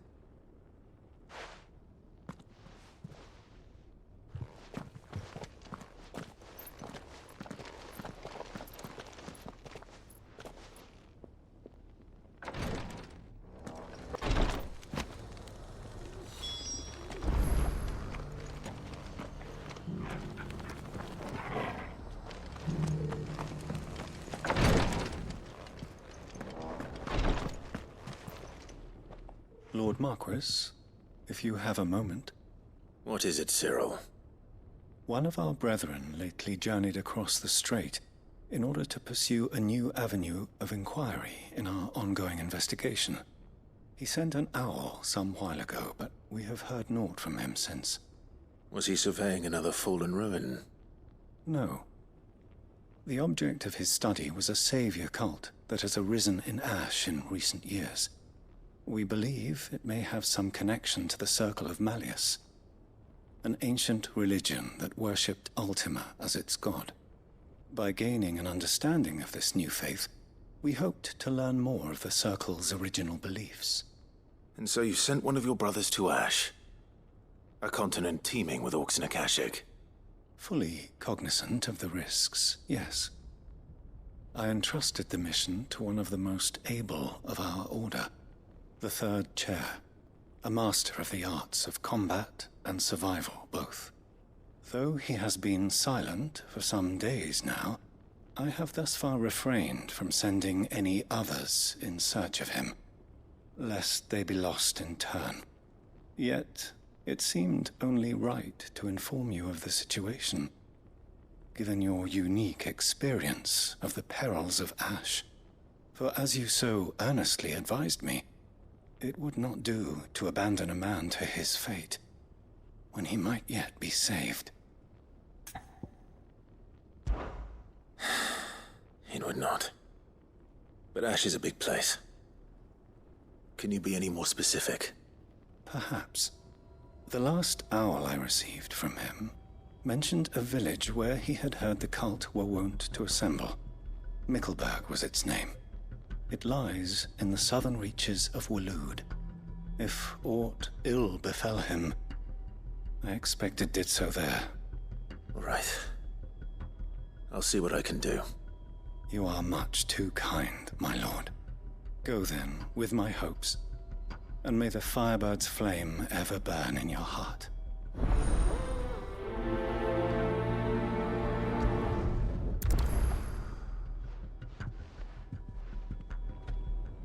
When last I heard from him, the third chair was bound for Mickleburg. If you mean to seek him out, my lord, I can think of no better place to start.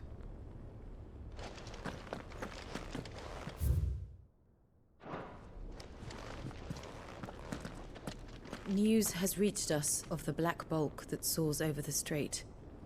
Lord Cyril has ordered our survey teams to investigate it forthwith. It would seem that your battle is coming to a head, my lord. I pray that you and your brother will emerge victorious. May the Firebird's flame burn ever in your hearts, and guide you back home safely. If this new filth really is an offshoot of the Circle of Malleus, then... Let's concentrate on finding the third chair first, shall we?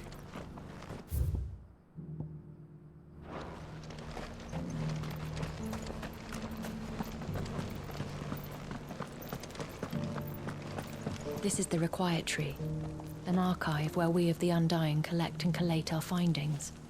Fragments of Ultima's true nature surely lie buried within these pages. We have only to unearth them.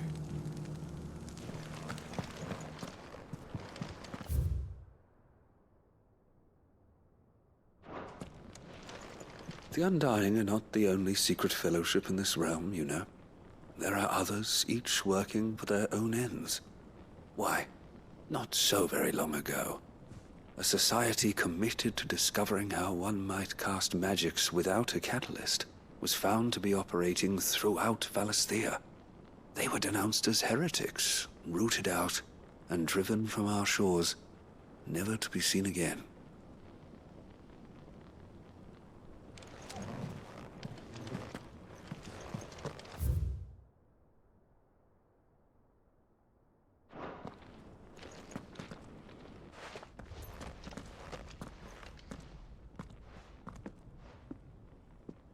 My lord, your grace. I hardly recognize you. I am Goditha, retainer of House Rosfield, loyal servant to the Phoenix and his shields. Your father, the Archduke Elwyn, entrusted me with the delivery of a gift. I only hope you can forgive my tardiness in bringing it to you. Lift up your head, Lady Goditha. You have our gratitude for your service to our house and to our father. I merely did my duty, as any proud Rosarian would. My lady, perhaps you could explain a little more? What exactly is the gift you bring? As I'm sure you know, it has long been the custom for the children of House Rosfield to be presented with certain keepsakes upon their coming of age. Indeed it has. Our father often spoke of the day when our turn would come. And had he lived to see it, he would have presented you with the treasures I bear. Matching armbands for you both. Alas, he did not live. Indeed, he was taken from us even before they could be completed. He had intended to claim the Heartstone with which each armband was to be finished himself, but it was not to be. And his gifts remain incomplete. I see. It saddens me to bring them before you, as they are. It was your father's wish that you be presented with the finished articles, not these works in progress. But with his grace long since gone, and the stone left unclaimed, I had little choice. You are grown men now, and his house is yours. And while I would not presume to insist upon your claiming the Heartstone in his stead, I know that nothing would have pleased him more than for you to do so. Thank you, Lady Goditha. What say you, Clive? What else? Of course, my lady. May our father's will be done. Oh, I am much obliged. Do you know where we might find this Heartstone, my lady? I do. Though it may be a matter of a good deal more than simply happening upon it. It is found in the bellies of elder griffins, you see. We do at least know where to find one. A certain specimen has made its nest in Titan's Wake, not far from here. A certain specimen? You are most perceptive, Your Grace. In answer to your unspoken question, yes. In fact, this is the very same beast your father meant to slay. I have been tracking its movements since you were but a boy. Were you to slay it in his stead, as men of House Rosfield, it would surely make your father proud. What say you, Joshua? What else?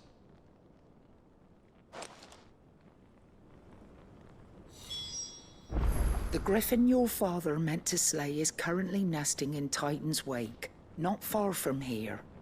Slay it in his stead, and claim the Heartstone that he could not.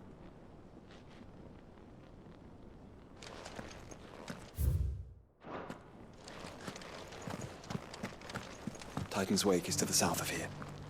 But we must not be hasty. The good lady has been disappointed once already.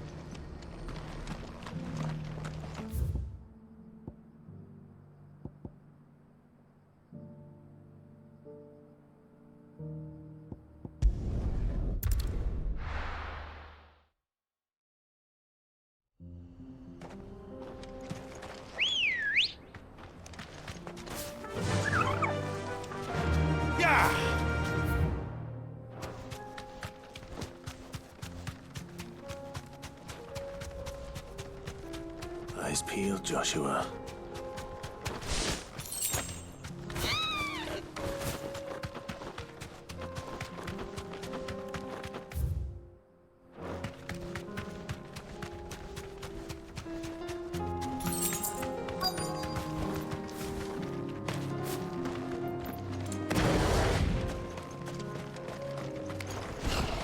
There it is. The House Rosfield.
All yours, Torgal!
this the Heartstone? I expect Lady Goditha will know.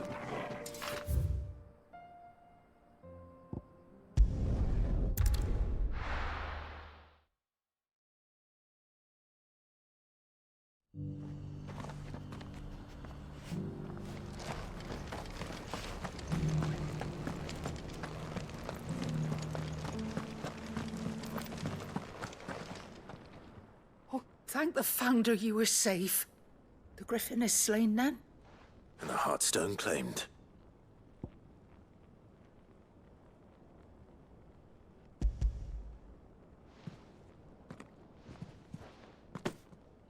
Yes. This radiant luster, like frozen flame. It is just as your father described it. Thank you, my lord. Your Grace. Your father would be so proud. Lady Goditha, the lapidary is ready. Thank you, Cyril. I will be with him shortly. If you would excuse me, I shall have the stone cut and set forthwith.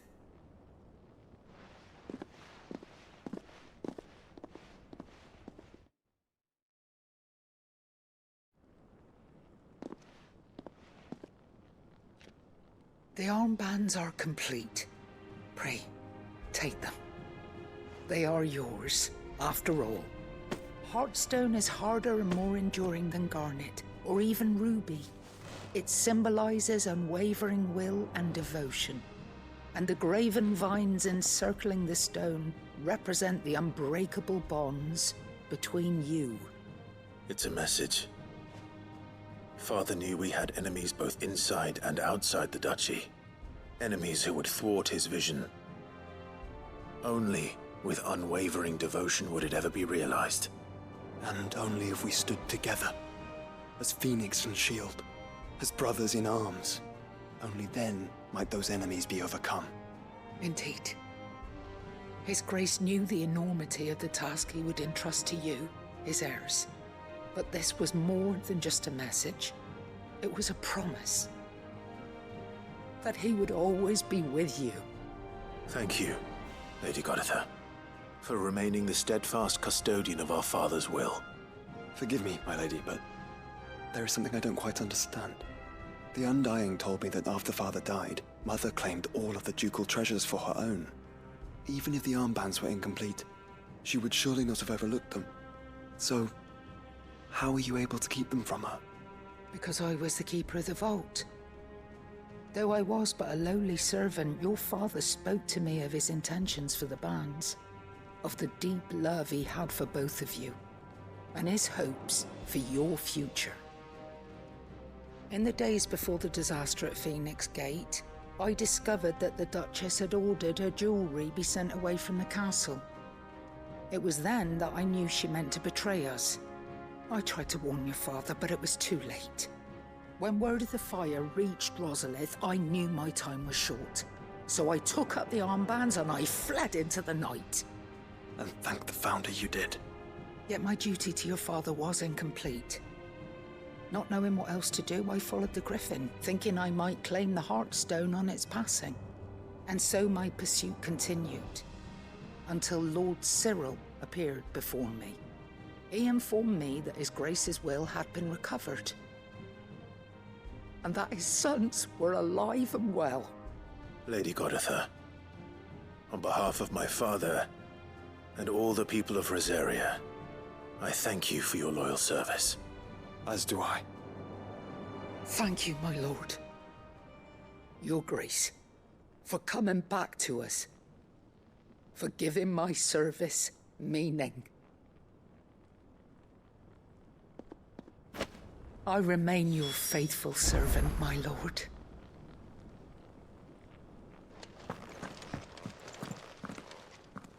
The bands suit you well. It must be gratifying to finally receive the inheritance that was denied you for so long. It is. And we thank you for the part you played, Cyril. If you would permit me to play my part a little longer, might I suggest that you make your way to your father's memorial atop Hawk's Cry Cliff? Let him see that you have received his blessing, and that his vision lives on in you. I suppose it would be churlish not to. What do you say, Clive? Shall we pay Father a visit? I think we should. I was hoping to be able to offer him my thanks before we left for Origin. Your father's helm is enshrined there. It has been since the day we recovered it from Phoenix Gate. I prithee claim it. For it too is a part of your inheritance, and I do not doubt that your father would prefer it in your hands than perched upon some lonely rock. Thank you, Cyril.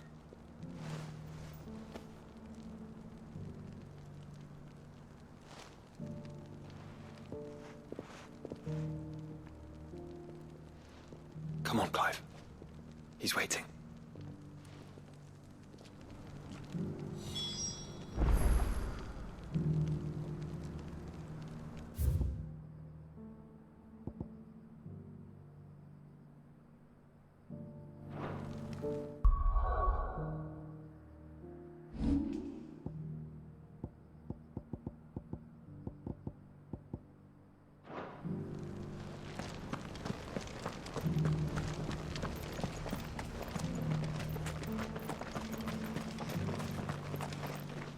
Welcome, welcome. A fine choice. Anything else? Of course. Take care.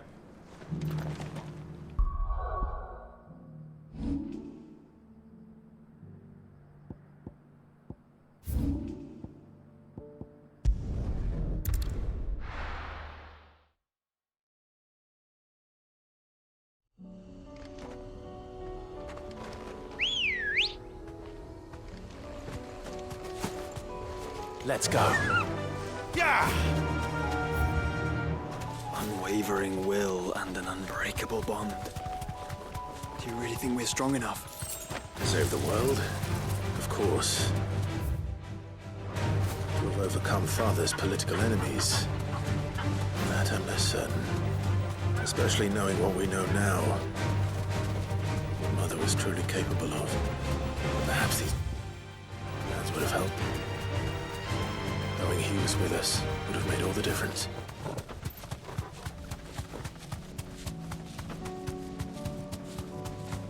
It's just back there.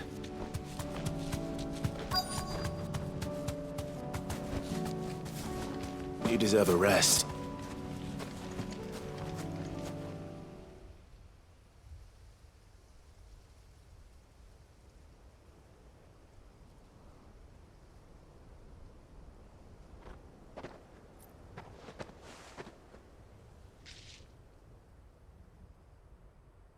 Father always fought for what he believed was right. It wasn't until that night at Phoenix Gate that I realized I had never fought for anything. I always had someone else to do the fighting for me.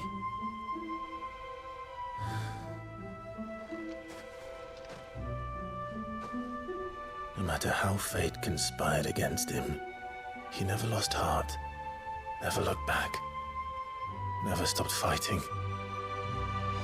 To me, he was the greatest of men. And I've been trying to live up to his ideals ever since.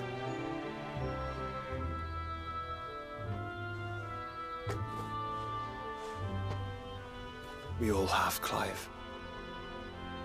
We all have. And we'll keep trying. Because that's what he would have wanted. What he would have done himself. Even if it meant standing against the very gods in the heavens. I shall be borrowing this, Father, if I may. That you might watch over us as we follow in your footsteps.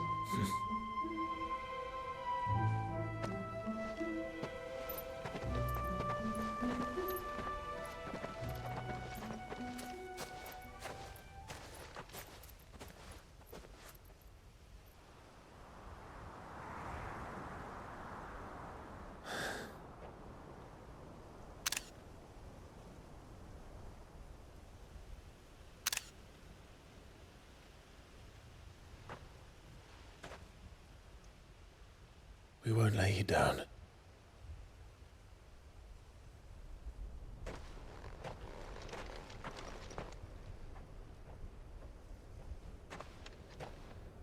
Onward, then.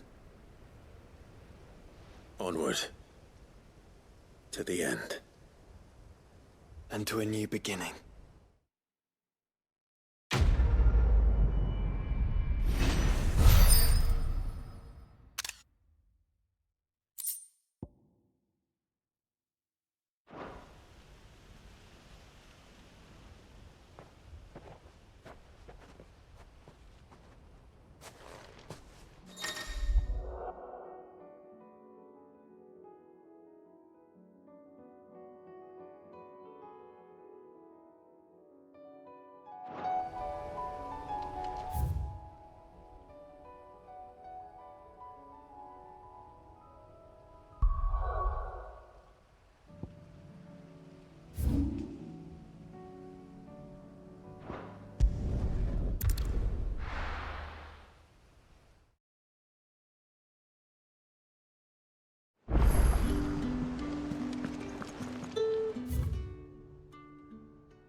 If Joshua's worried about Jill, I should go and speak with him.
Help you today, Clive? Your benefactors are a generous lot. Here you are. Best of luck out there, Sid.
Tell me this is all you need.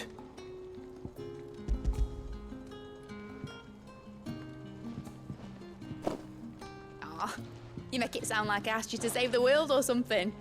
Tell me this is all you need. It's most of what I need. After you left, I went over the figures again, and I realised I'd forgotten a 1 and a 0. And a cogwheel. Just a tiny one. Though, that's the problem. Gears that small are a bastard to make, and I may have lost the one Blackthorn spent a fortnight toiling over. wait. The children. When they took apart your scales, there was a tiny brass gear.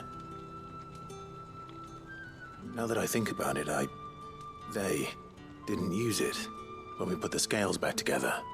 The young'uns? But why would they... You know what? I don't want to know. I'll keep working on the model. You go and find that cog. Don't look at me like that, Clive. I already apologised to Blackthorn. Miserable old bugger. Besides, you can't expect me to keep track of every nut and nail floating about this place. It's a mess.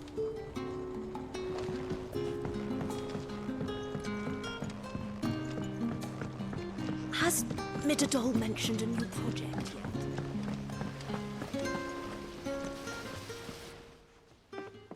Sid! Is Mid still hiding from us? She wasn't hiding. She's fine. She's just busy working on her next project. A new invention? What is it? What is it? Is it an airship? I bet it's an airship! Do you think she'll let us help? That just so happens to be why I'm here. She needs something special, something only you three can provide. A brass gear. A tiny one. One that might fit on, say, a set of scales? Oh, the one you forgot! We remember! We saved it, just in case. It's in the bag of bits. Since your lesson, we've been disassembling, then reassembling everything we can find. All the pieces that are left over, we keep under our beds, just in case. That's good to know. Look! I found it!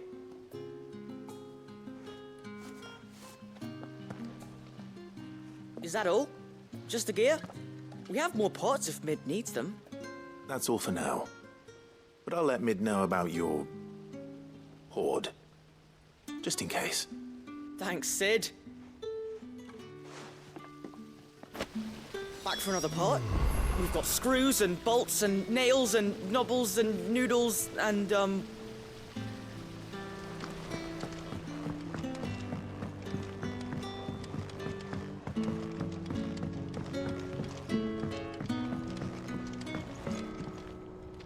Well, did they have it?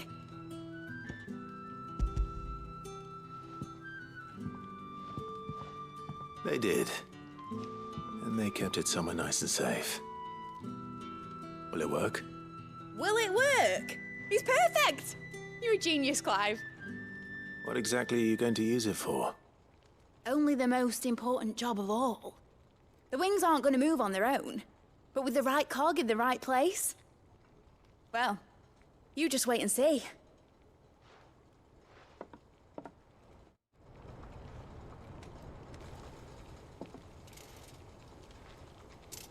That should do it.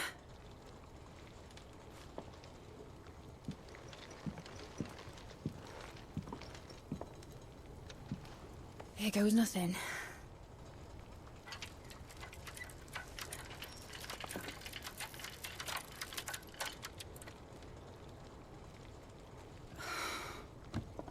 Titan's tits.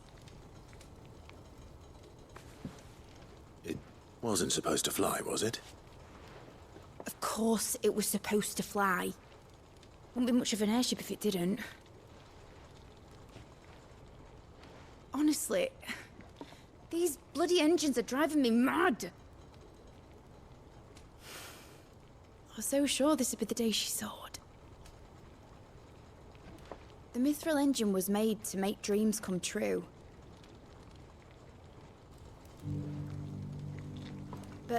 maybe this is one dream the world's better off without. Show folk how to take flight, and it won't be long till they're raining death down on each other. People will lose their homes, children, their mums and their dads. Like I lost mine. I'm sorry. So am I, Clive. So am I. Sorry that I have to choose. Do I follow my head, or do I follow my heart?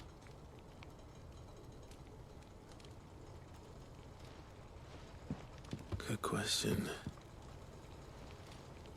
The first time I stood on the deck of your ship, felt the wind in my hair. It was like I was flying. But imagine how it would feel to actually do it. My dad always said there were two ways of living life. Chasing a dream or shuffling to your grave. And he were right. Right about a lot of things. Not that I like to admit it. People need dreams to chase. Especially in a world like this.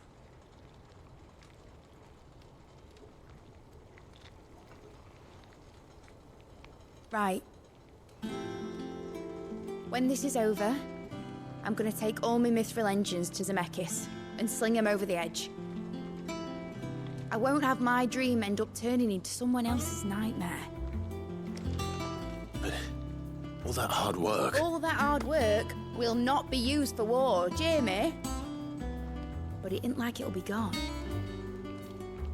Tell me, Clive, have you ever been on a treasure hunt? Not since Joshua and I were boys. Why do you ask? Because I'm gonna bury the engine schematics and leave behind a little riddle telling people where to find them.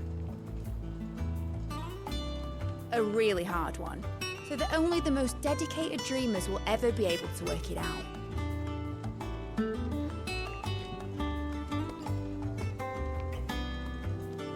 Ooh, I can picture it now. Some daft general squinting at the words with a gormless expression on his mug. Like that one, yeah. Right.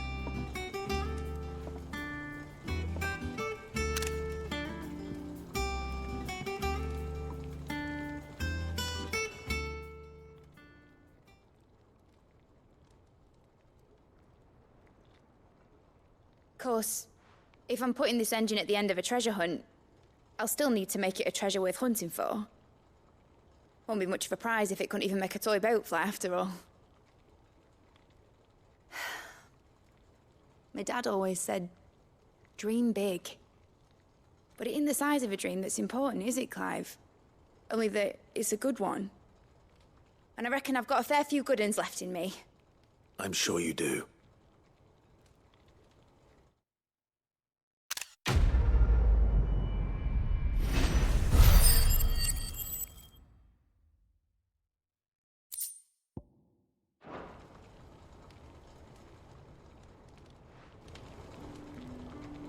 What shall I do with your model? You spent a lot of time on it. We both did. What, that old thing? Not healthy to cling to your failures, Clive. They'll weigh you down, you know. Sound advice. Still, I suppose my prototypes will probably be worth a fair bit when I'm as famous as Bart's the Builder. Seeing as you're always strapped for coin, suppose I can give it to you. Just make sure you get a good price when you do come to part with it. I'd say that was up to you as much as me. You're not leaving already, are you?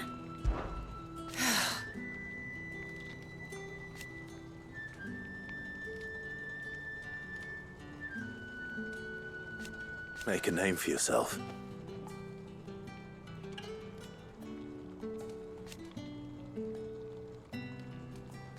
You better bloody had to and all. Enjoy it while you can, Clive.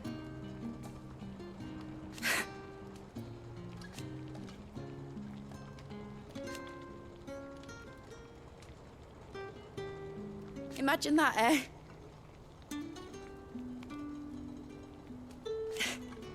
Till then, though. Draw, Clive.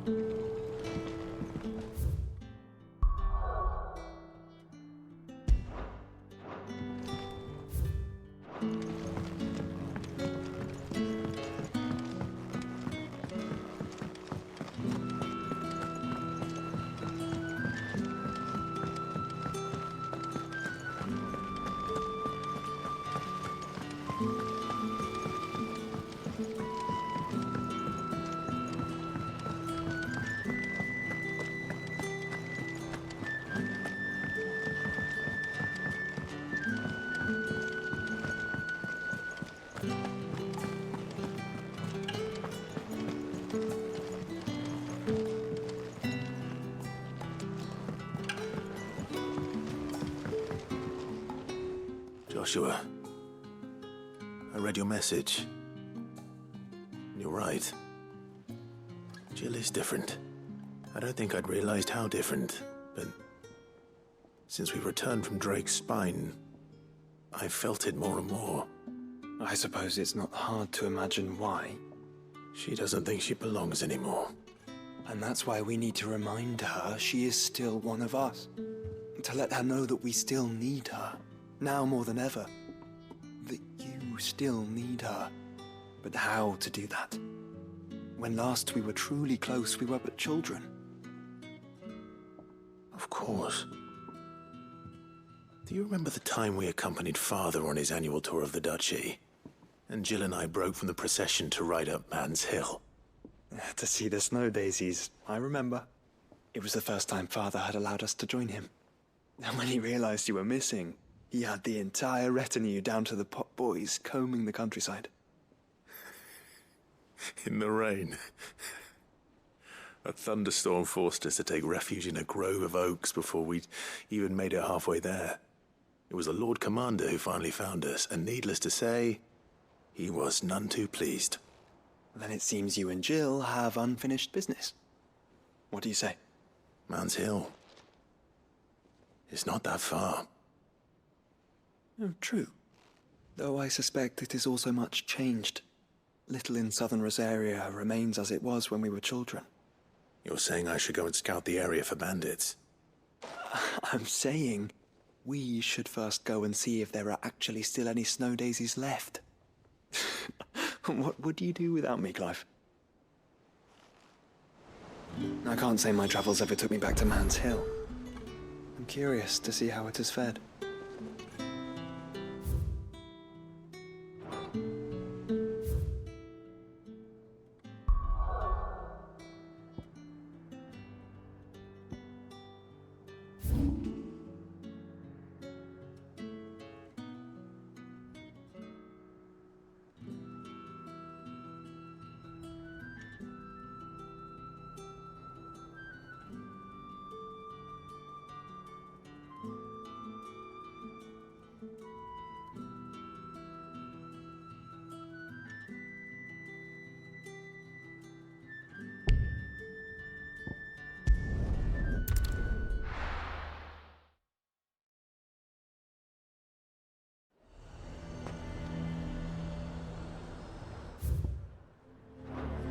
Zerr might at least have mentioned where in Northreach he'd be testing this recruit.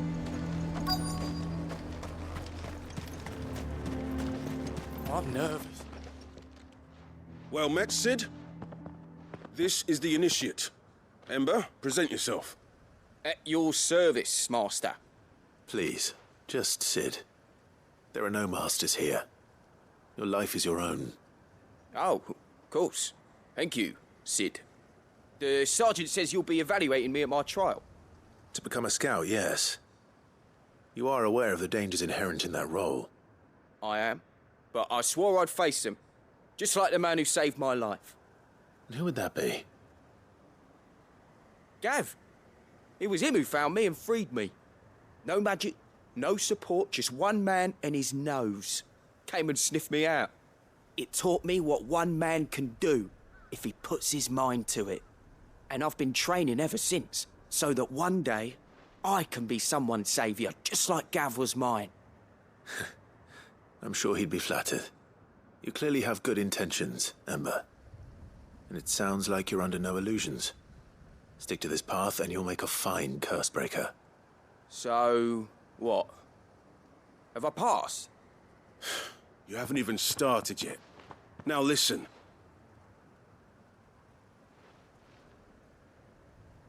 Not far from here is an Imperial lookout, Eastwatch. The guards there record all their sightings in a logbook. You are to find it and bring it here. And bring it here, right. Anything else? No. Sneaking into a heavily guarded Imperial outpost and stealing the logbook would be quite sufficient.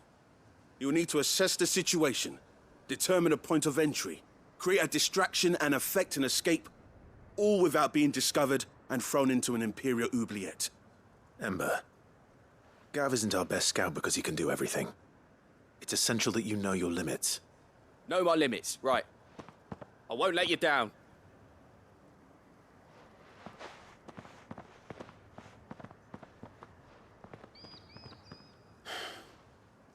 It shouldn't be as dangerous as I made out. But keep a weather eye on him all the same, would you?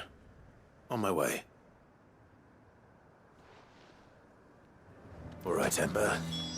Impress me. Even now, the capital has moved. The Empire keeps the watchtowers overlooking royal meadows and the Sea of Grace manned. But only by a skeleton crew. It's a trial, not a death sentence.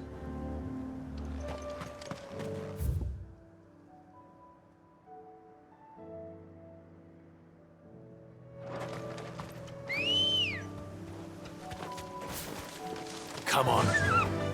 Run like the wind.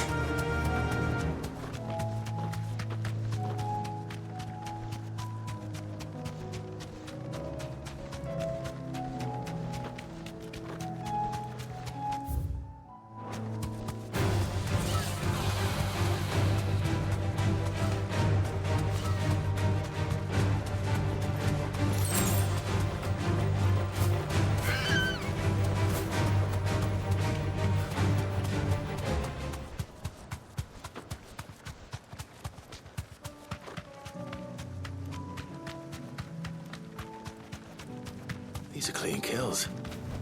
Perhaps young Ember really is ready.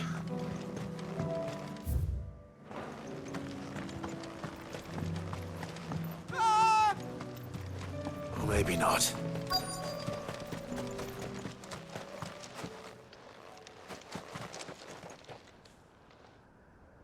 Damn it. Ember, draw your sword! I can't! Then run!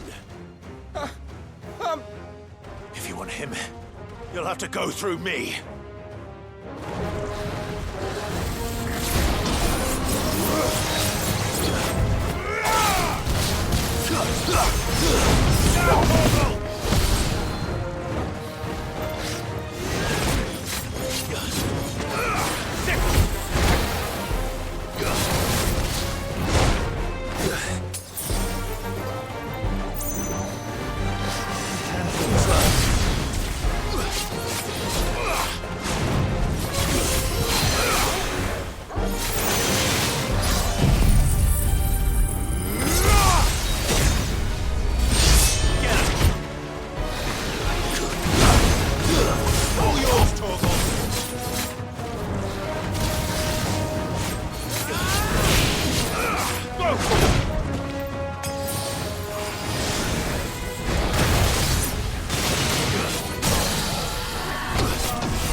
Ember, are you...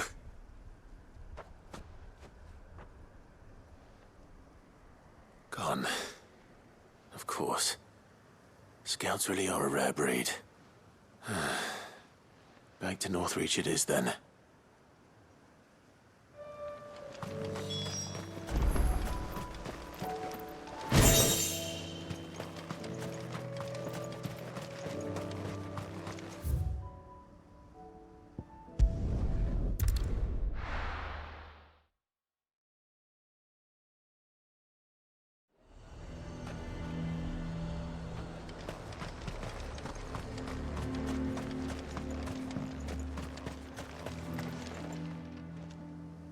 I didn't expect you back so soon. Where is Ember? How did he fare? I thought I'd find him with you. He must have fled. I followed him to Eastwatch, where I found him being set upon by a wild Avis. He was just standing there. Didn't even draw his sword. I had to step in and take care of things. But by the time I had, he was nowhere to be seen. I assumed he'd set off in your direction, but apparently not. I'm sorry, Sid. I knew the boy had a nervous streak, but he seemed like... The right man for the job?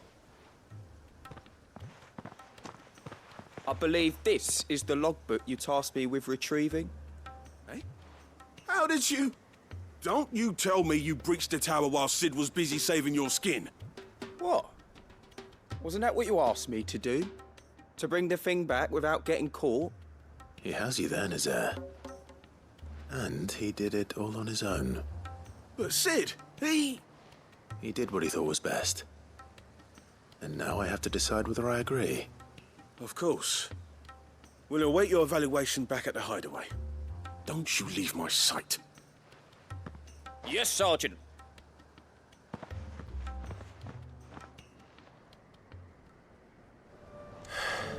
This won't be an easy decision.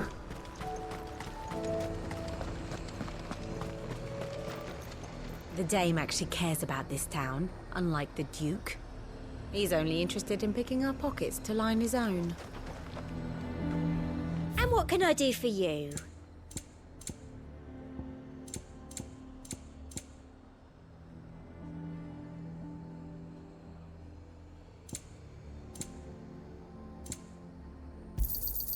I do like a customer who knows what he wants.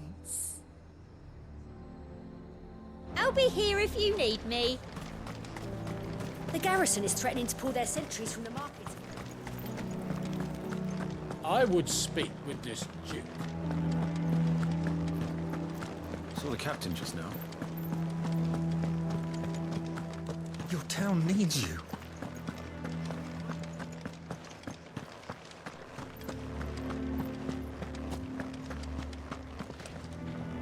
Do you have a moment, Clive? What is it? It's the Duke, unsurprisingly. His Eminence has assumed full control of the garrison and put every able-bodied man to work on the fortifications. The town was left all but unguarded, so Philippe was compelled to form a citizens' watch to fill the void. And though my dear boys have been characteristically willing to assist him in this, they want for bodies. So I was wondering if you would lend them your strength, that the people of Northreach might sleep easier, if only for a few nights. Of course. Whatever you need. Thank you, Clive. What would I do without you? Philippe told me he had men stationed at... Where can I find the mistress of this establishment? Here, my lady. To whom do I have the pleasure of speaking? My name is Sabine, and it is my displeasure to be the daughter of the Duke of Oriflamme, who I understand is causing you and your town no small amount of trouble. I wish to speak to you about what might be done. Very well. Let us speak. I trust you'll forgive me, Clive. Absolutely. Our conversation can wait. Please, proceed. As you know, my father is a most overbearing and supercilious man, and I join you in objecting to his every action. Indeed, I owe you my thanks for continuing to argue against his reckless plans. Yet I fear he is not one to be swayed by reason. No. He must be made to face the consequences of his actions. And who would make him do this? I would. Myself and several other like-minded individuals. Were you to join us, we would surely have the strength to drive him from Northreach for good. Does that not seem a trifle drastic? Drastic action is precisely what is called for. Unless you are content to see your people downtrodden and dispossessed. My father would have it that citizens exist only to serve the Empire. That they should be forced to make every sacrifice to ensure her revival. But he is wrong. It is not the people who must serve the Empire, but the Empire who must serve her people. He's always been like this. Scornful of the opinions of anyone he judged beneath him. But he cannot be allowed to ride roughshod over the common folk any longer. We must fight him. By all possible means. Fight him? No. My purpose is to quell the tension in Northreach, not to stoke it. Respectfully, my lady. Our only chance of saving this town depends upon every one of us uniting against our common enemy. Your father and his followers included. While I understand your frustrations, I cling to the hope that he may yet be won round. False hope, I assure you. But I see that your mind is made up. I shall bother you no longer. If you will extend me the same courtesy, I bid you good day. She certainly has spirit. Indeed. But unfortunately for us, that spirit is only likely to harden the Duke's resolve, which may be enough to seal the fate of this town. Not that she cares. This is all about her and her father. Families. I'm sorry, where were we? Ah, yes. I was about to tell you of Philippe's plans for the town watch, but perhaps it's better that you heard them from him.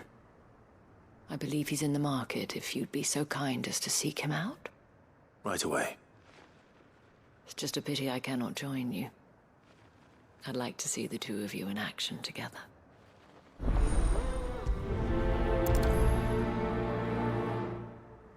The task of organizing the town watch has been taking up a great deal of Philippe's time of late, and the rest he spends guarding the main gate to the markets. You'll find him there, most likely.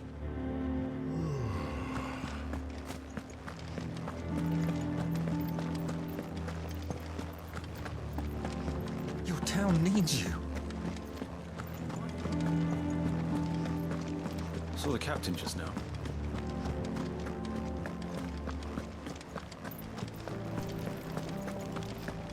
The Duke might have soldiers at his beck and call, but us common folk follow the Dame, and no one else. What does the Dame have to say about this? So you are content to abandon the people to their... Please, I beseech you. If you are a true son of Northreach, you must fight to defend your home. That's exactly what I am doing, milady. Or trying to, at least. The land is crawling with fiends, and someone has to keep watch. Even when our true enemy is hiding in the garrison? Fine. You're not the only able-bodied man in Northreach. Thank you so much for your help.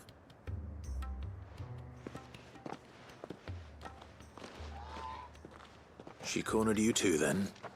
Could hardly get a word in edgeways. Like father, like daughter, eh? She made an uninvited appearance at the Vale earlier, hoping to convince the Dame to join her in fomenting rebellion.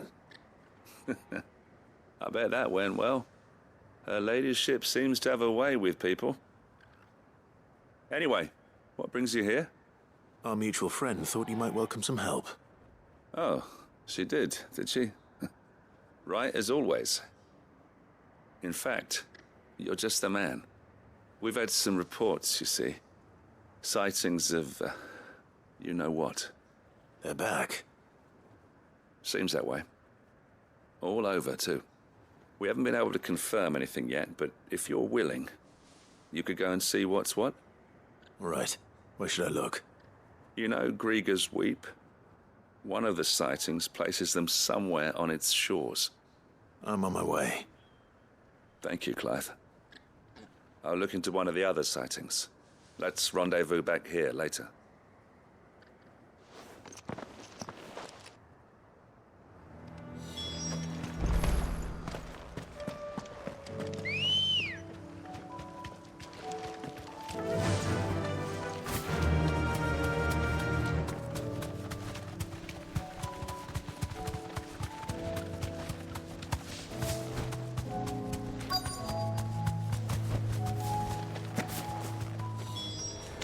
Damn it. The reports were true. I need to stop them before they get to the town.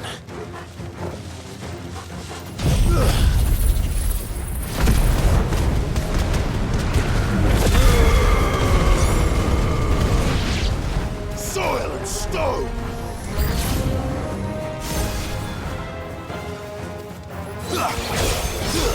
Morgul, kill!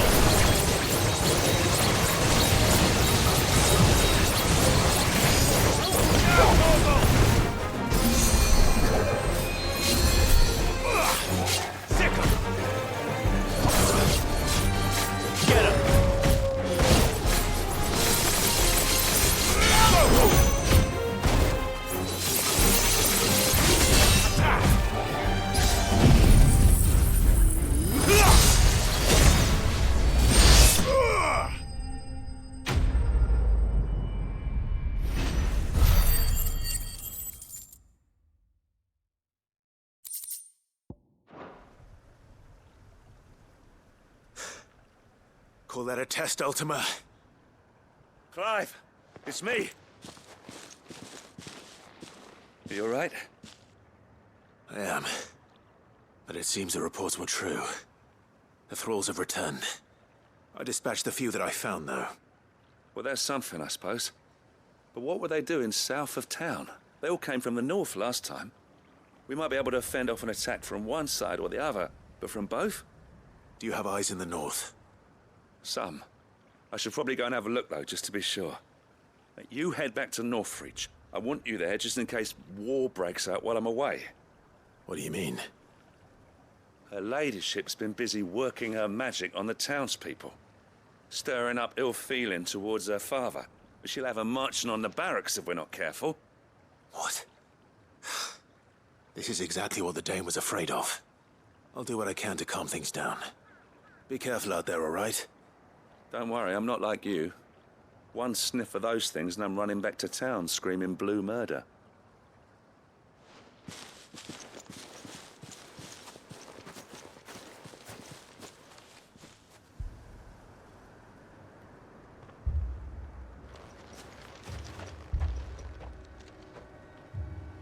Do you not see, Father? The people of Northreach have given enough, and only a fool would ask for more. Listen to me, Sabine. Where would our people be without their country, hmm? The Empire is their sword and their shield. It is she that ensures they can live without fear. And now she teeters on the brink. Without their sword, how will the people fight? Without their shield, how will they protect their kin? Can the unarmed stand against the advancing hordes? No. But there is yet hope. A new shield, a new sword. A new empire. We can rebuild Sandbreck, just as Great Grieger wills it. Perhaps we could, Father. But we don't want to. Not if it is built on the broken backs of the people. Please, let us not quarrel in the street. You must see that no good will come of this. Our fight is not with each other, but with the threat that draws ever closer to our gates. A threat that your sword has yet to rid us of, Your Eminence. You will hold your tongue, whore! You may have filled my daughter's head with your heresy, but I will not be corrupted. Corrupted? Your daughter's opinions are her own, as you would know if you had ever deigned to listen to her. At least I hope They are your opinions, and not posturing born of a family feud. Northreach deserves better than that. Northreach deserves better than you, Carla. Yes, I know who you are. The slut of Twinside who bedded a Brandit. Jealous, are you? That a woman might choose a bearer over a pious man of Griega. Clive! I met a swarm of thralls coming south from Oriflamme. Hundreds of them. Too many to count. No. Work on the fortifications has scarcely begun. We will retreat to Caer Norvent and there make our stand. Did you hear me? That was an order! While this is but a heartfelt plea, let us make our stand here and protect our homes. Protect those that we love. Together, for Northreach!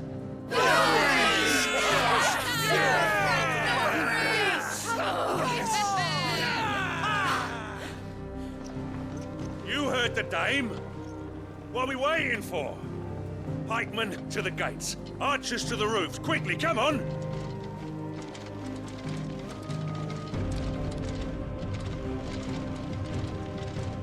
But she is but a common... whore, yes. And we'd follow her to the gates of hell.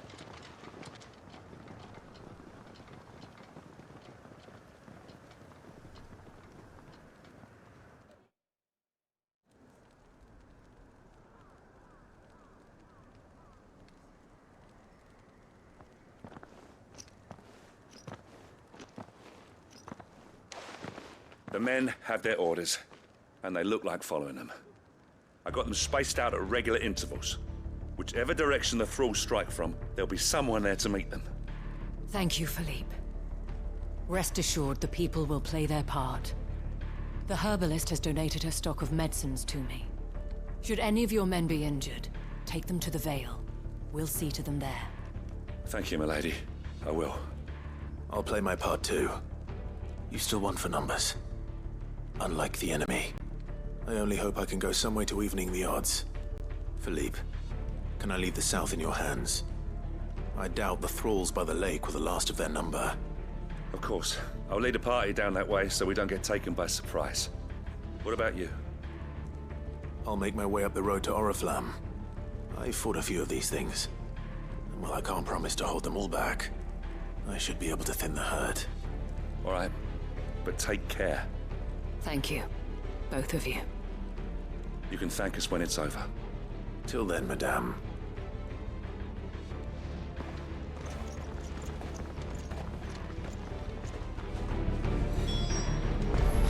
I have served the Duke for many years, and I hope to do so for many more. But I cannot turn my back on these people. Our people. Merciful Krieger. Wherefore would you forsake me? Father.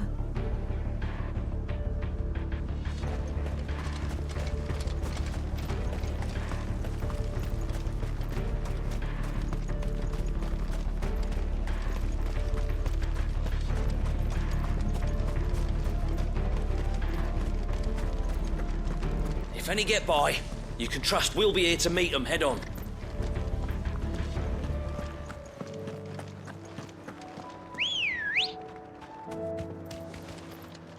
Ready, go? Yeah!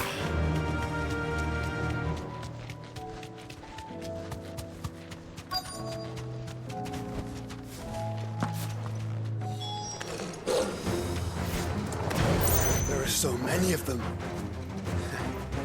Not for long. All yours, Torgal.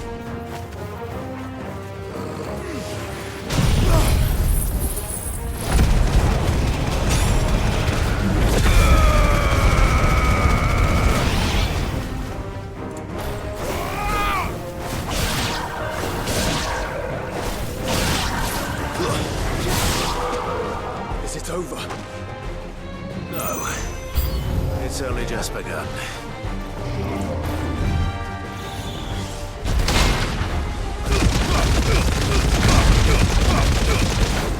Now, Torgal!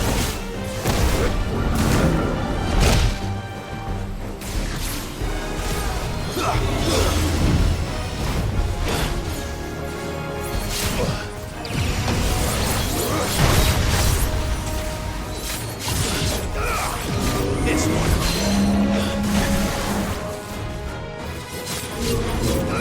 Nice try.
That looks to be the last of them. I wonder how the others fared. Better hurry back to town. Come on, Torgal.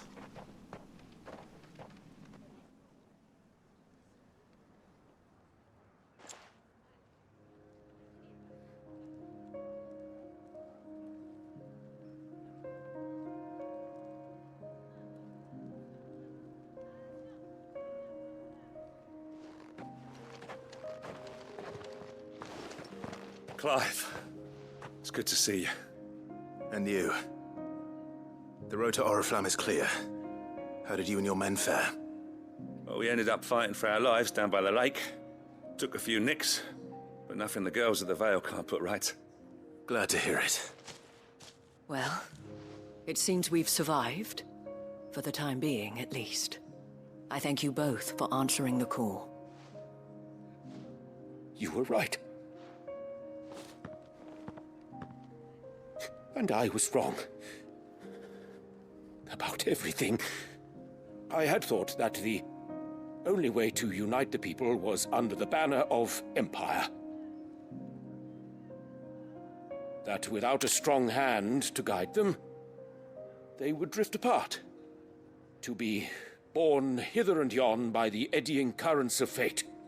But you brought them together. Not by force, nor by the exercise of goddess-given authority, but by simply being one of them. By knowing what they feel, because you feel it yourself. Our purpose was ever the same, Your Eminence. You were merely distracted by a loftier vision of empire and glory, while our eyes beheld matters closer to home. You have the right of it again, as did you, Sabine. His Radiance said it himself. Sanbreque is naught without her citizens. I forgot that, and I am sorry. I'm sorry too, Father. I should never have taken things so far. I only wanted you to understand how the people felt.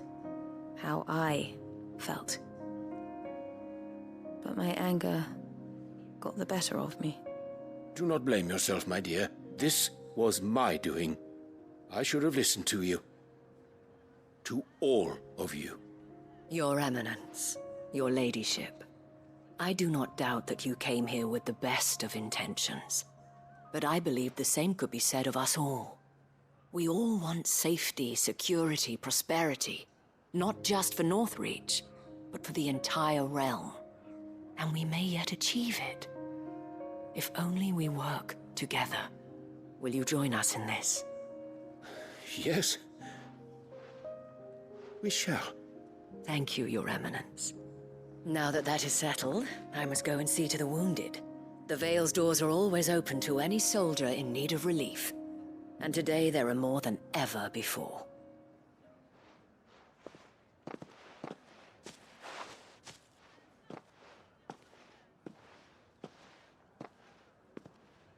Madame Isabel is a rare soul indeed. In these dark times, I see that it is not men like me who should lead the realm, but women like her. You're right. If only I'd listened to her when I had the chance. Forgive me for saying so, milady, but you still do. The Dame said it herself.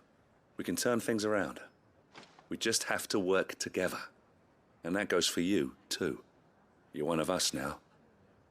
One of you? Well said, Captain. Let this be a new beginning. Not only for Sanbreque, but for us. Well, since there's nothing more to be done here, I should see if Isabel needs any help moving the wounded.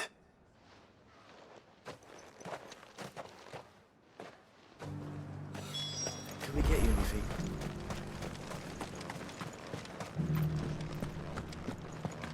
There's no need to worry any longer. I saw several soldiers being carried to the Vale.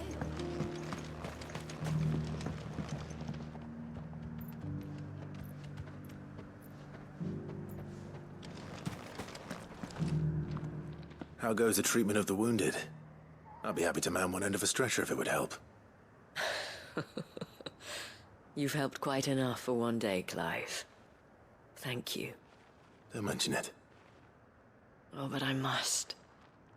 After all you've done for this town, it is the very least you deserve.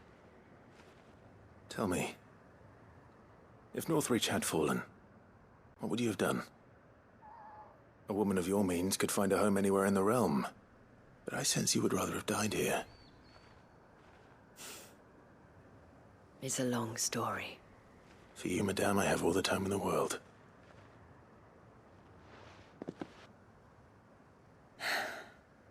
Very well. Long ago, I had a life in the Crystalline Dominion. I was Carla then, courtesan to the nobility.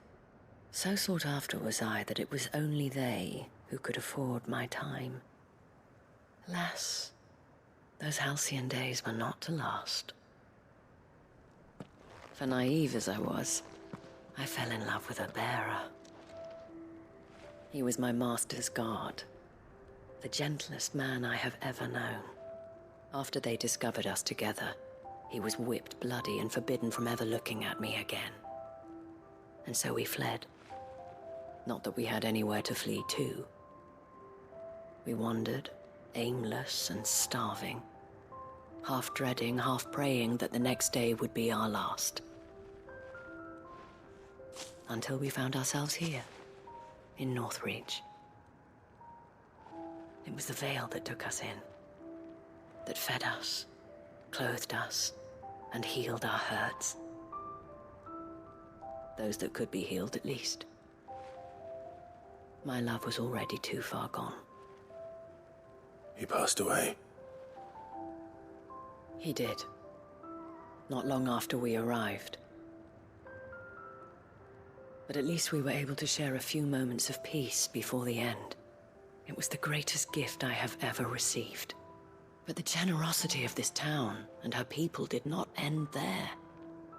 The men and women of the Vale supported me through my grief. Shared in it, though I was still a stranger to them. They treated me like a sister. And so I swore that I would always do the same. That I would return the kindness that Northreach showed me. That I would repay my debt to the Vale.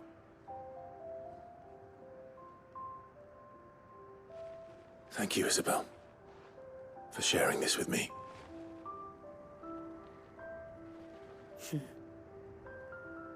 You're a lot like him, you know. Perhaps that is why I have such a soft spot for you. Never stop fighting, Clive. And I shan't either. I know that it will not be easy to keep Northreach together. But our efforts will be rewarded. Just look at us now. The people, the soldiers, even the Duke of Oriflamme and his daughter. All united in defense of this town that we have come to call our home. And what of you? Can we count on your support too? Always.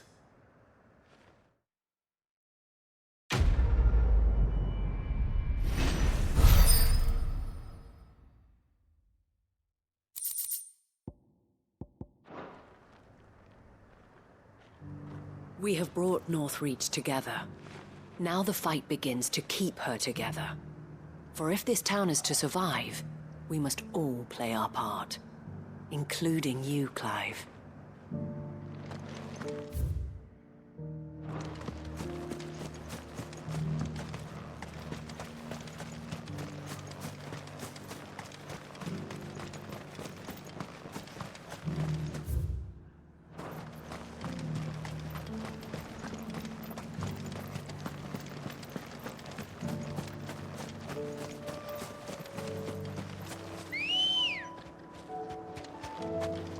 Good girl.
Enough of you, are there?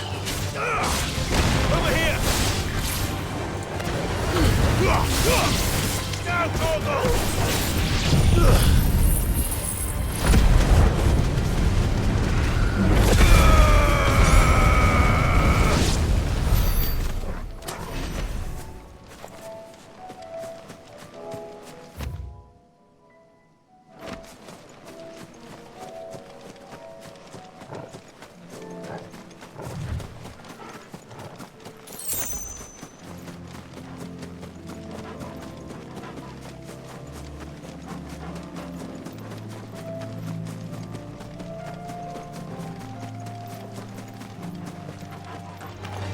This might take a while. Kill!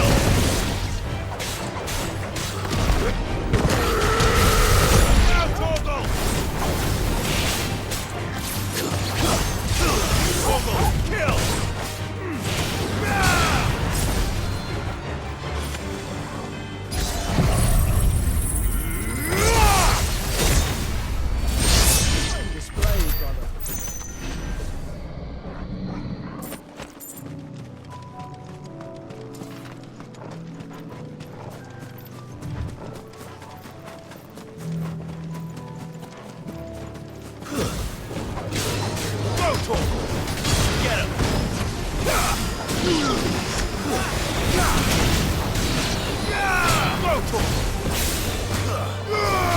Get him!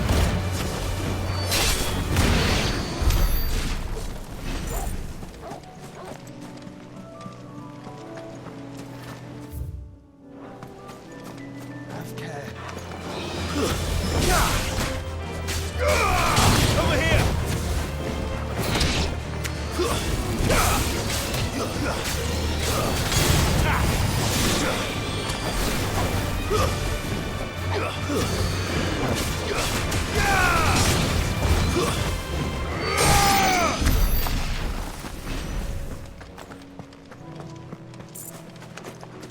Caution, brother.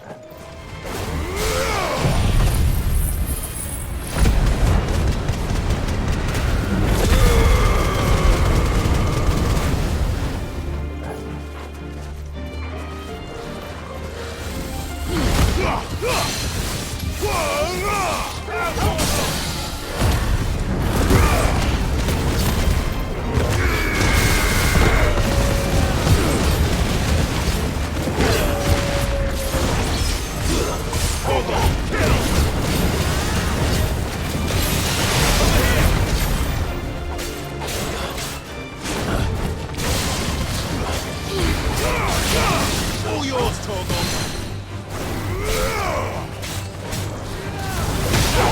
Nice try. Titan!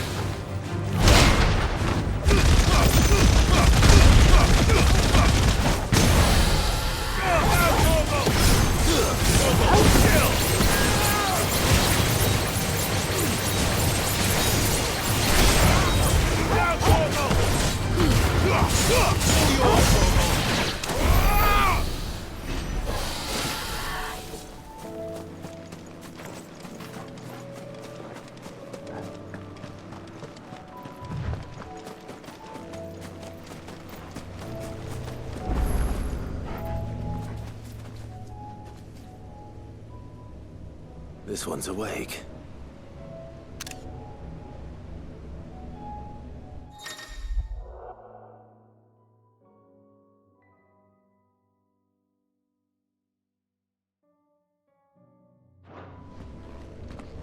Let's see what's inside.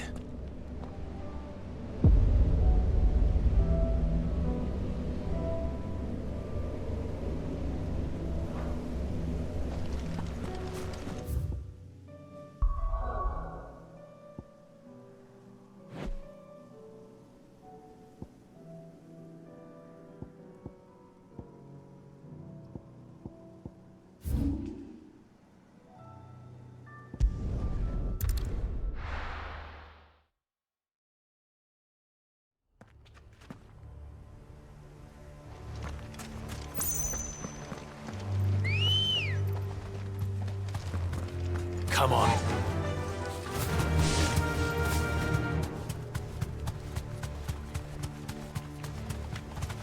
Have care.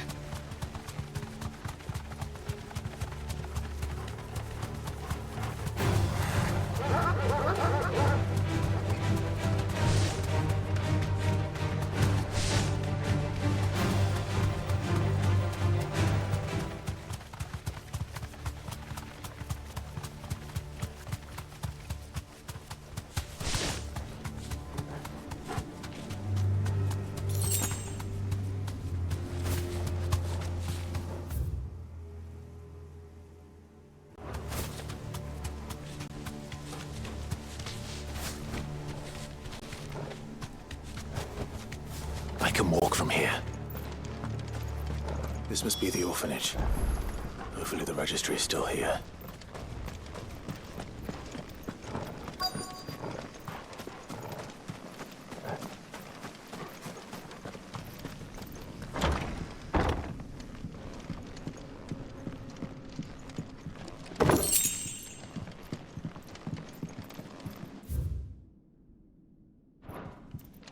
Disposed of.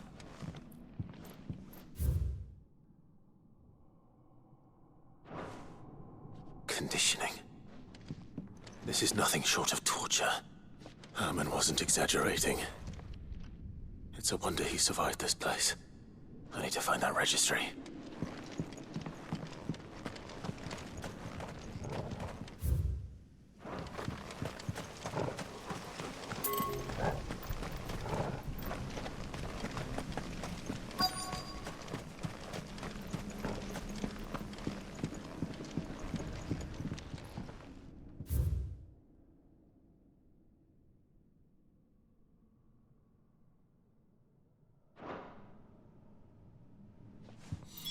This reads like a suicide note.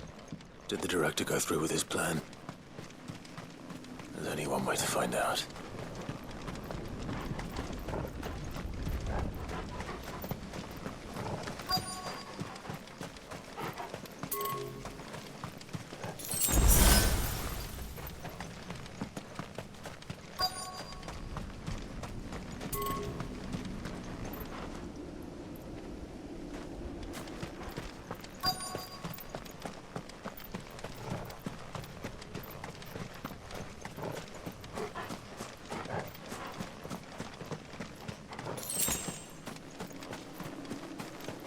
Forked white tree.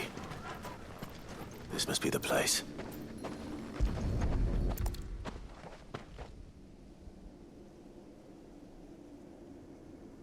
Could he really be buried here? There's something hidden among the roots. Let's see.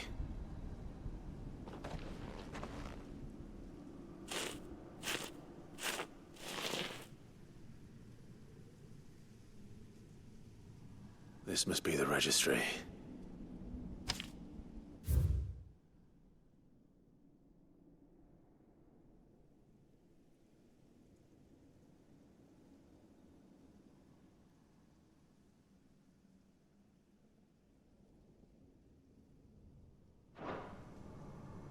So many names. This place was a slaughterhouse. But where is the architect of all this misery?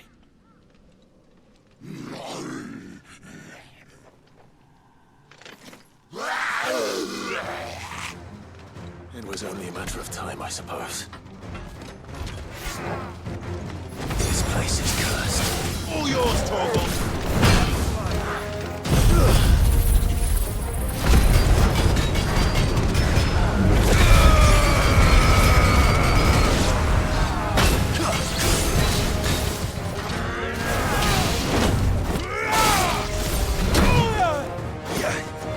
Already.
I'm done here. Let's get the registry back to Herman.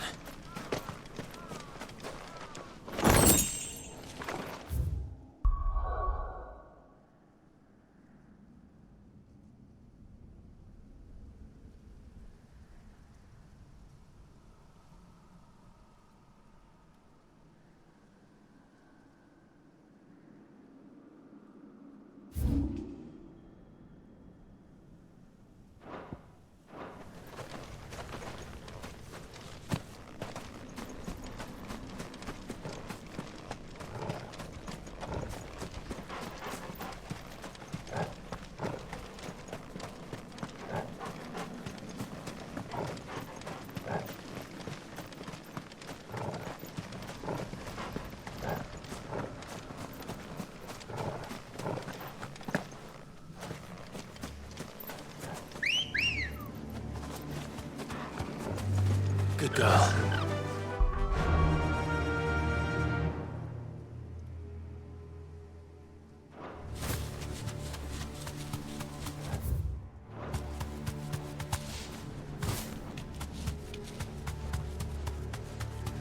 Fortune, brother.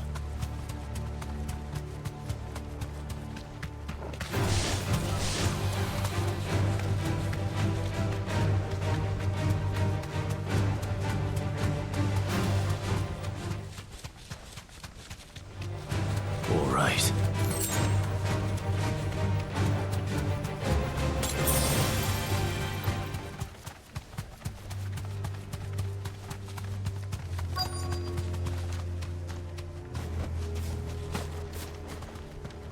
The entire village looks abandoned. Now, which house would a bookworm live in?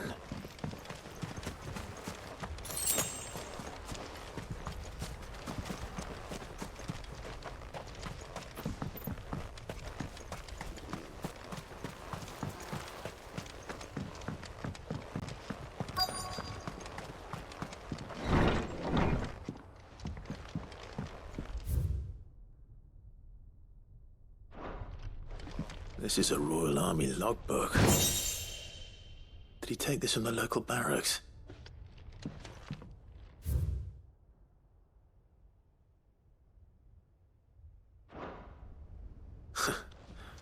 His interests were certainly varied.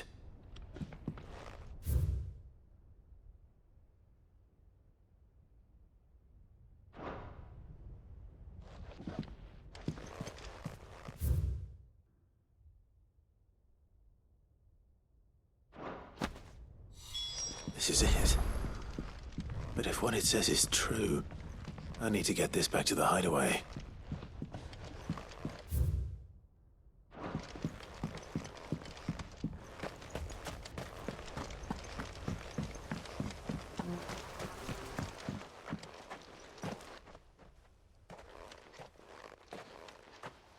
Leaving so soon, stranger? We've been watching you. From a distance, so to speak. Subtle. I know who you are. Then we need not waste time on introductions. Hand me the book. Leave it in our care and return to your life. Your care? Do you mean to burn it or bury it? That is not my decision to make. But by one means or another, its contents shall be removed from the common record. Then I'll have to politely refuse. I won't let you erase our history. Then we find ourselves at an impasse. Very well. The book can just as easily be pried from your dead hand.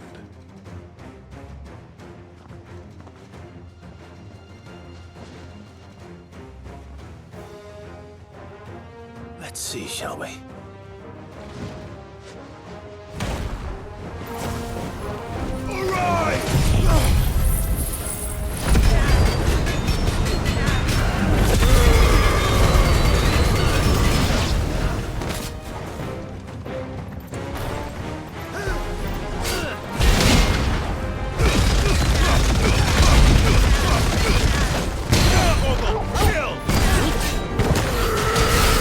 All yours, Tom!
Impressive.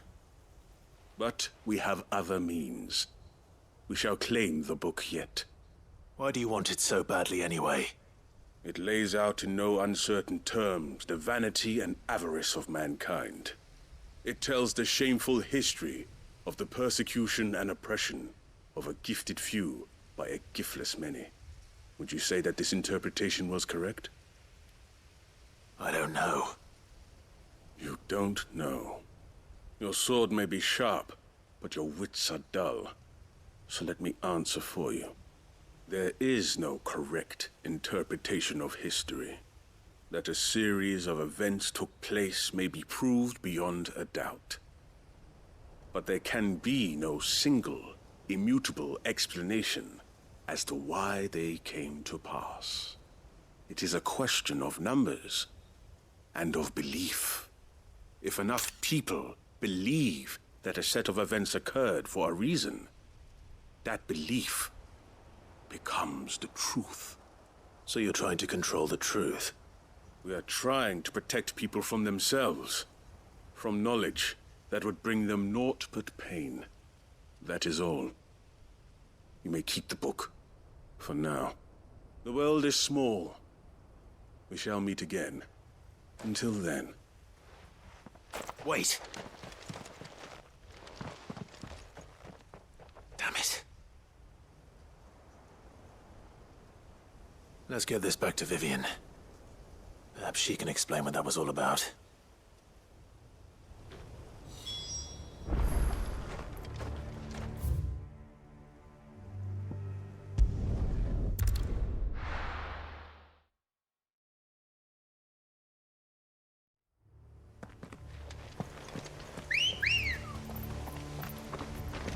Ready, go?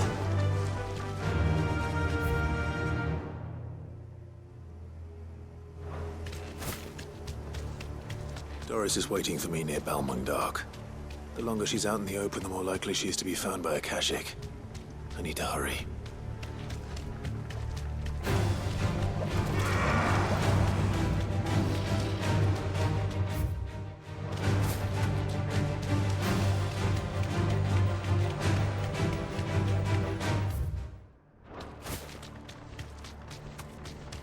Have care.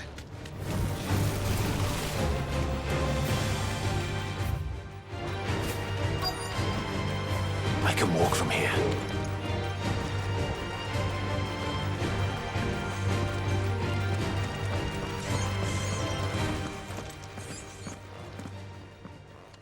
There were no guards, I take it.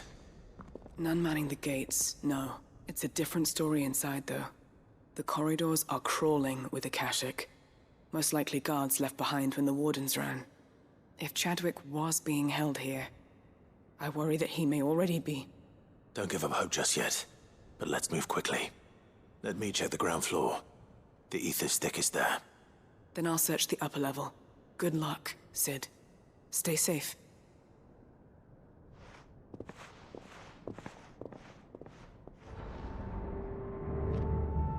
Just how bad are the floods inside the walls? Bad enough to turn a bearer? I hope not.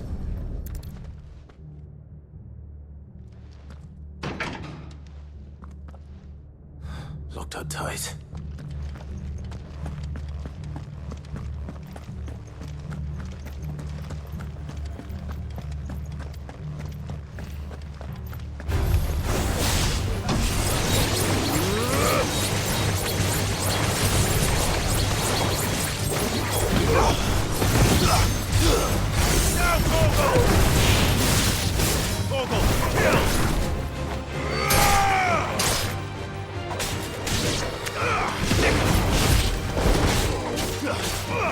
Get him!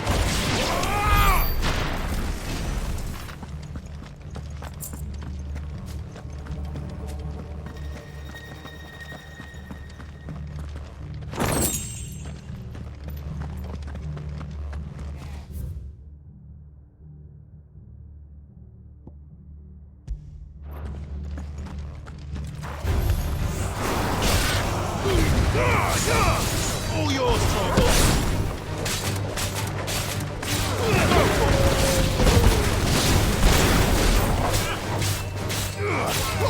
this one.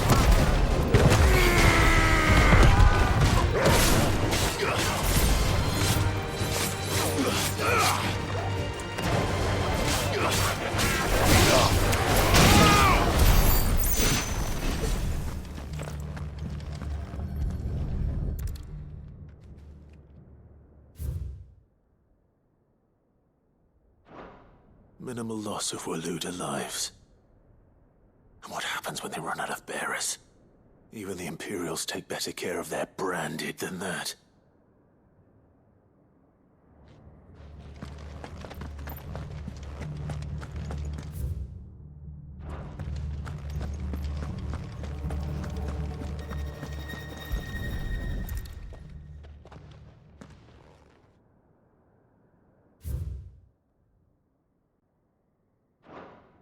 They were feeding bearers to it. This is even worse than I'd feared.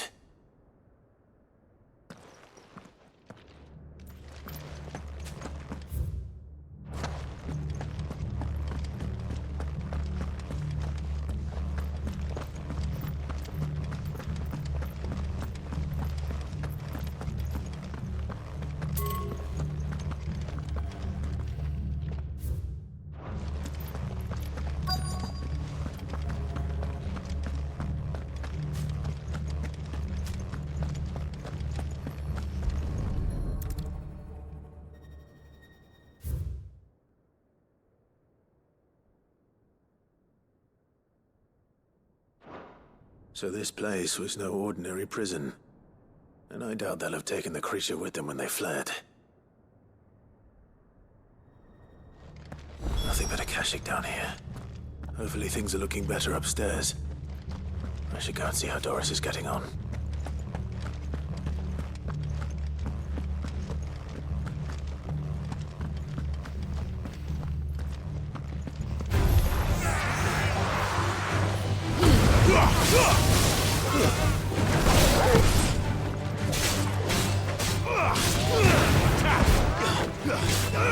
Get him! Over here! Go for him!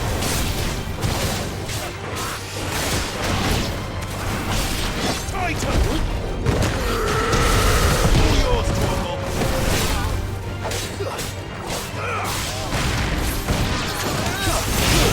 Now, Torgal!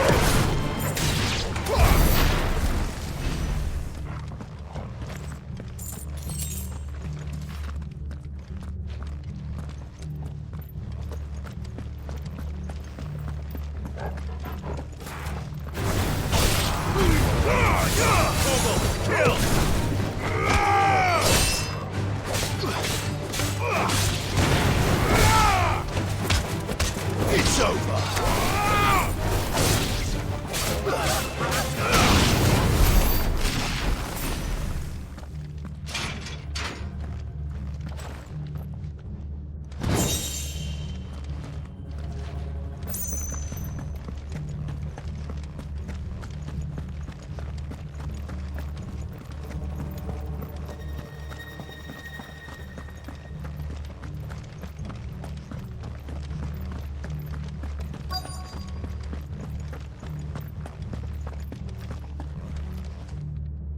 No lock downstairs.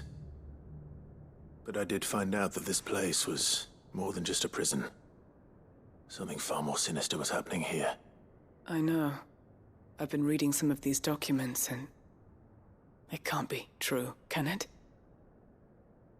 Bearers die every day in service of their masters, but this is so much worse. Pitting bearers against a wild beast armed with nothing but their wits? And all in order to bring about more death. And not just those who could fight, but the elderly, children even. And those who wouldn't or couldn't were disposed of. Whatever that means. I'm afraid it means they were fed to the monstrosity they kept here. Then we're too late. And I was a fool to bring you here. Don't say that. Did you find anything else? A key. But it doesn't fit any of the locks on this floor. Perhaps it will fit one of the doors downstairs. There's a corridor I haven't searched yet. Finish up here, then come and find me when you're ready. All right. I'll be there in a moment. If we don't find any survivors, we've risked our lives for nothing. Take care. That creature might still be here somewhere.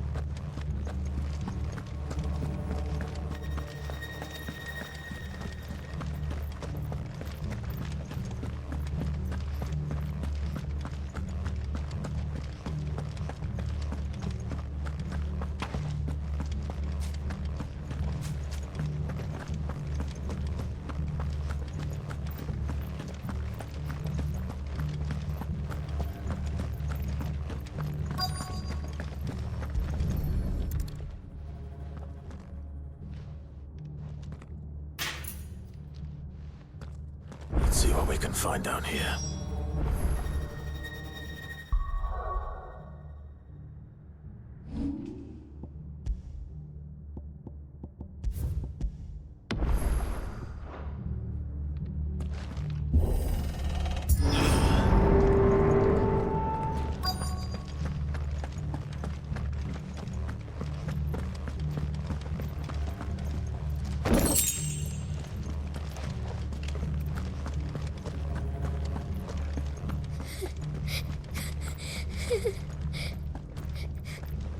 A survivor. And she sounds close.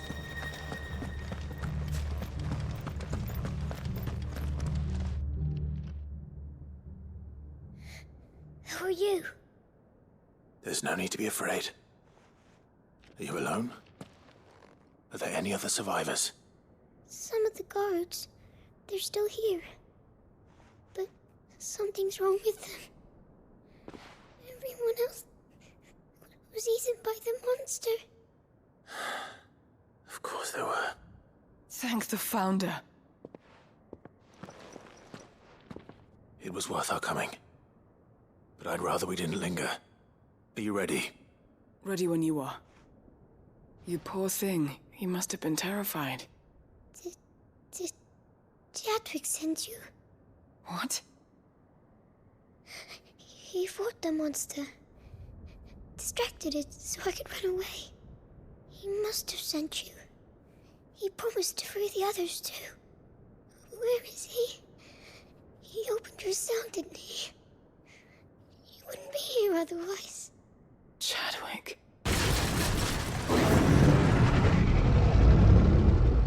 Was that? The monster's back! Chadwick, help! We have to get out of here. Doris, keep the girl safe. All right. You put that bearer-eating bastard in the ground. I'll look after the girl. You teach that thing a lesson. You're safe now. We won't let... It's out there waiting for me. I can't let it live. Not if it's got a taste for bearers.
Finally. Sid, are you hurt? I'm fine. I think.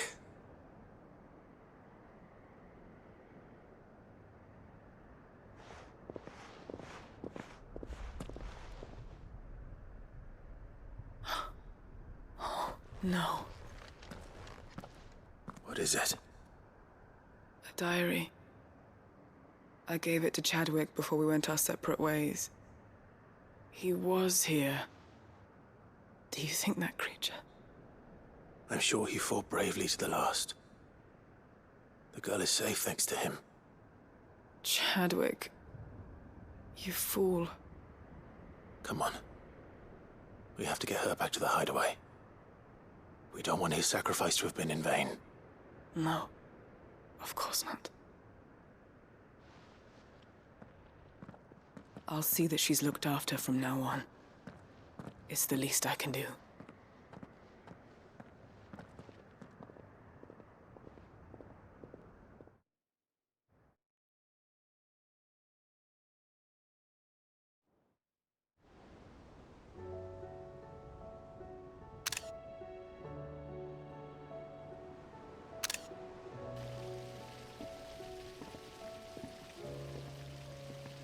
From what I hear, you've barely left the girl's side in days. I hope she's recovering from her ordeal. She is. Slowly but surely. She's far tougher than she looks. I thank the flames we found her. If we hadn't... I know. But we did. I'm sorry we weren't able to save Chadwick. There's no need to apologize. Without your help, I would never have found out what happened to him. How he fought to the bitter end to save her. To save Haida Marie. That's the man I remember. The man I thought of as a brother. I wish I could have met him. I'd like to hear more about your past. If you don't mind, that is. Of course. You already met my former master. She trained Chadwick and I to do two things. Kill and obey. We were supposed to be sold to the highest bidder when the time came. But no bid was ever high enough to convince her to part with us. For years, we were her daggers in the shadows. But we could never quite shake our doubts about the things she made us do. And then, one day, we just couldn't do them anymore. So we escaped. But staying together was out of the question. They would have found us too easily. After so many years of training, the pull to serve was always strong. It scared me to think he might have taken another master, become a dagger in someone else's hand. But even in captivity, the battles he fought were his own. And he died not as someone's tool, but as a hero. Haida Marie is proof of that. Bearers can cast off their shackles. And the curse breakers will show them how. I'll fight until my dying breath to see it done. For Chadwick, and for all of us. Thank you, Doris. We'll be counting on you.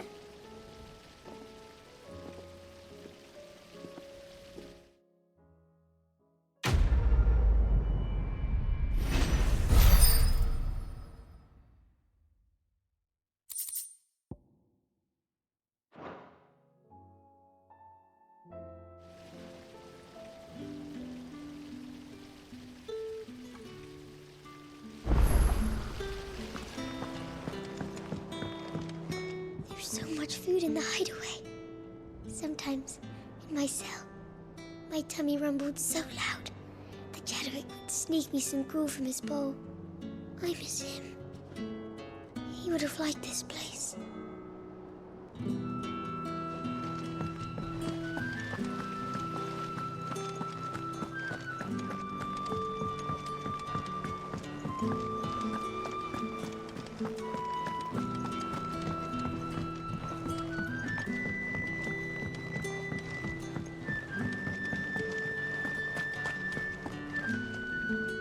I hear that you traveled to Ash.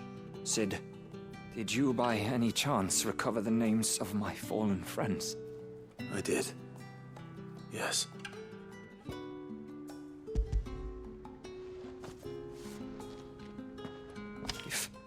I may. The Bearer Registry.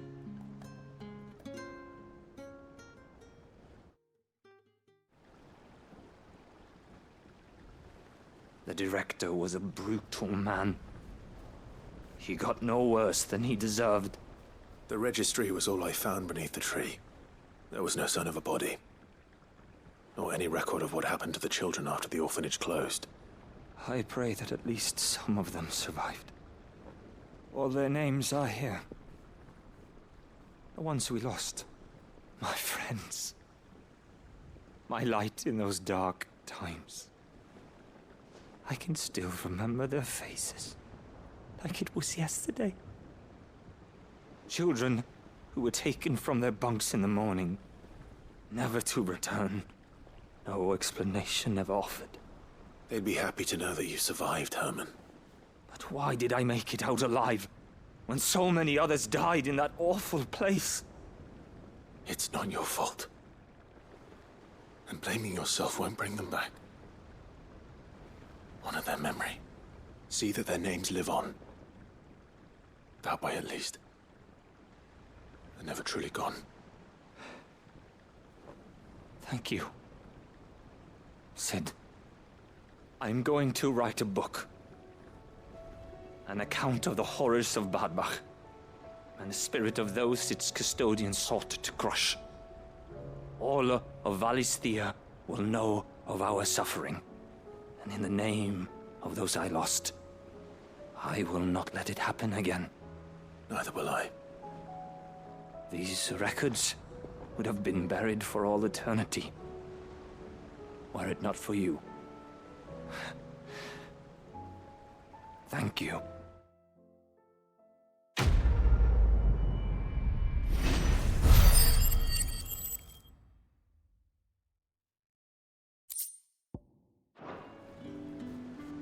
The realm will hear of Bad Bach.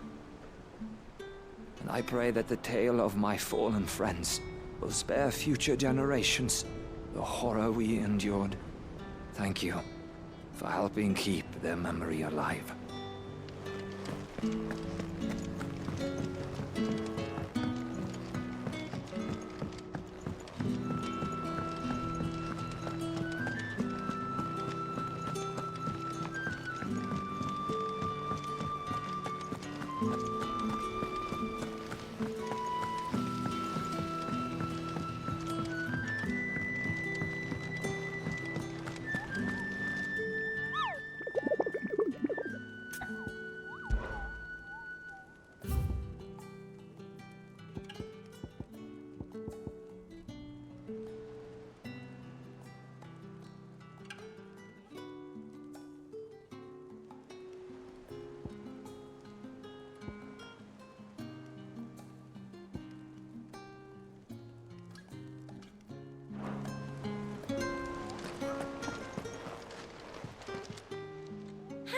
Help you today, Clive?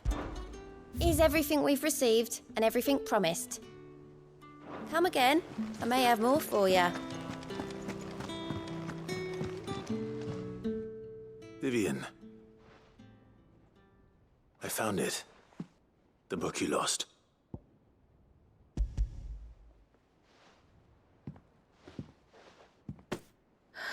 You found it? Thank you, Clive. Even though I asked this of you, I was not entirely sure it would be possible. I feared the executors had seized every copy. I met with one of these executors, and I convinced him to let me keep it. He told me something. That the truth is just a matter of collective belief. And that if enough people believe a lie, that lie becomes the truth. It does. But it also means that the truth is not immutable. That it can be changed. Provided that those who wish to change it can convince enough people that their perspective is the correct one. As the sad history of the Bearers proves. You said that the book inspired you to become a scholar. It did. Or its author, rather. She was a heretic, you see. A firebrand and a dissenter. A gallows stood ready for her in every corner of the realm. And by shunning society, or perhaps being shunned by it, she stumbled upon a truth so potent that an entire realm trembled at the prospect of its utterance. I, too, have always felt somehow set apart from the world of men. A stranger to my own species. She taught me that my solitude was not a curse, but a gift. And that, though my journey to the truth might be a lonely one, what I found at my destination would be more than worth the cost. Do you still feel that way? That you're not one of us? Honestly, I'm not entirely sure anymore. Since coming to the hideaway, I find my thinking somewhat clouded. Perhaps the result of studying mankind from a rather closer perspective than I had intended. But the more I study, the more I find value in this perspective. In looking not from the outside, but from within. So if you'll permit me, I'd like to continue my work here. Remember, Clive, when enough people believe, belief begets truth. Give the men and women of this benighted world the gift of truth. Make them believe in you, as I do. I'll try, Vivian. I'll try.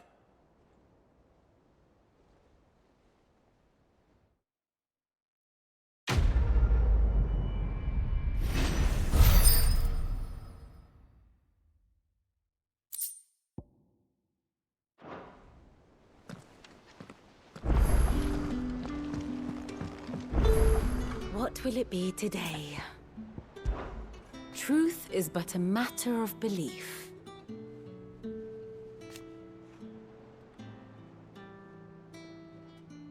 Alas.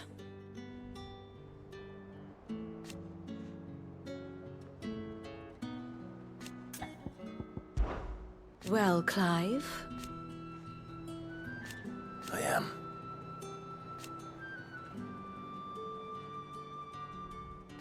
Naturally.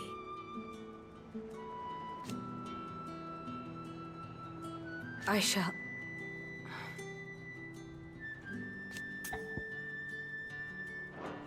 Godspeed.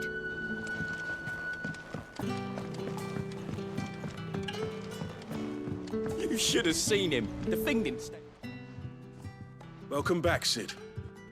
Welcome back, Sid. Yes. Welcome back. Trip wasn't too much of a pain in the arse, I hope. Truth be told, it was me who suggested roping you in to help with the trial. But from what I hear, things didn't go quite as planned. No, they most certainly did not.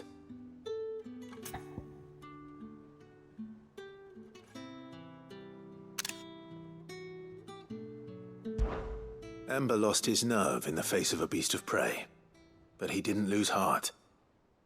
He pressed on, and he achieved his aim. And is that not what we ask of our scouts? Indeed it is. Thank you for your honest appraisal, Sid. The fact remains, however, that Ember will not always have a battle-hardened warrior on hand to pluck him from the jaws of peril. All I have gleaned from this trial is that without someone watching his back, Ember is little more than a liability. Wait, Sergeant. Ember still has much to learn, it's true. And this time he was found wanting. But I'd say he's due a second chance, nonetheless. After all, he did do as you asked. With a bit of hard work, any hand can be made to hold a blade, and any mind can conquer its fears. But a scout's nose is different. You've either got one, or you ain't. And by sniffing out that log, young Ember here has shown he has a conch and a half. Wouldn't do to waste it now, would it? Fine. One more chance. I'll do whatever you ask. I'll spend my days and nights in the pit if I have to. I'll show you. Just you wait. Daft as a brush, that one. But his heart's in the right place. Just like someone else we know. And if you ask me, we've been leaning on him for far too long. About time the Cursebreakers took some of the weight off his shoulders, I reckon. It couldn't hurt. Just don't tell Gav I said so, will you? I won't have him thinking he's been hard done by. Next thing you know, he'll be asking for a day off. Chance would be a fine thing. Back to work. Forgive me, Sid. This did not play out as I expected. Things rarely do these days. But that's why we need men like Ember more than ever. Men who can make the best out of a bad situation. Remember that. I will, Sid. Thank you.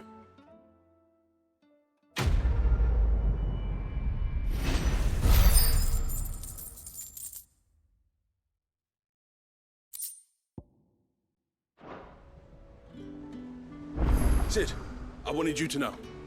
I will be taking personal responsibility for Ember's combat training. And I will not let you down.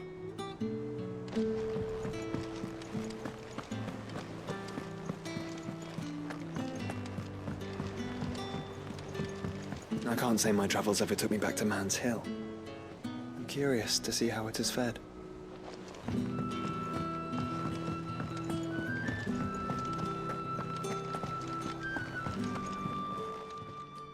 Still alive, are you? Ta-ra, then.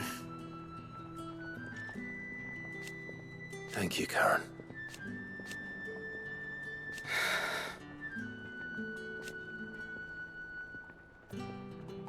You could do this too. Coin purse weighing you down. You'll not find a better price than that. You're rubbing me blind, you know.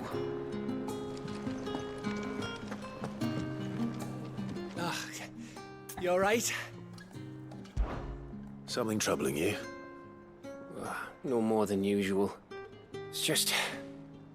Etta's baby will be coming soon, and I wanted to make something for it. I'm sure she'd like that. Back in the north, families would always make gifts when a bairn was on the way. Yeah, let the little tykes know they were welcome in their new homes, like. So, what's the problem? Well, the problem is that Etta's due any day now, and I don't know if I'll be ready in time. Is there anything I can do to help? You know, there just might be. All right then. What exactly are we making? A good luck charm. But not just any good luck charm. Not just any. No. One made from the feather of a silver chocobo. There's nowt luckier in all the realm, or so we used to say back home anyway. Thing is, they're hard to come by. Had Otto and Karen check with their suppliers, but nothing. Try and track one down myself, only... Only the big day is fast approaching. And that's all you need, a feather. That or the bird whose horse it's attached to, aye. I was gonna start by asking around with traveling traders plying the northern borders. Well, there's no shortage of those passing through Martha's. I think I might make that my first port of call. I'll let you know if I find anything. You're a good friend, Clive. I won't forget this.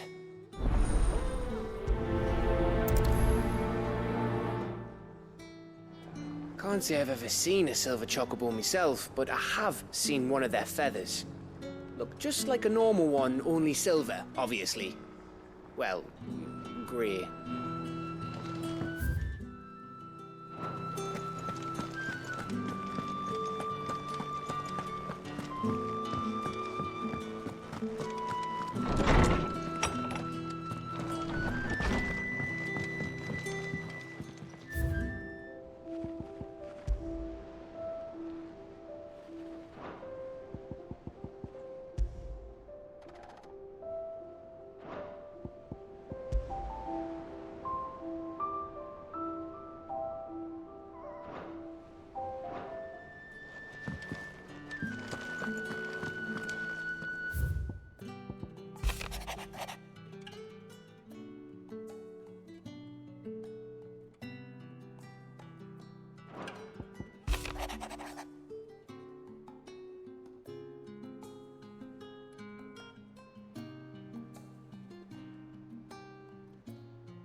It's usually me making demands of Hippocrates.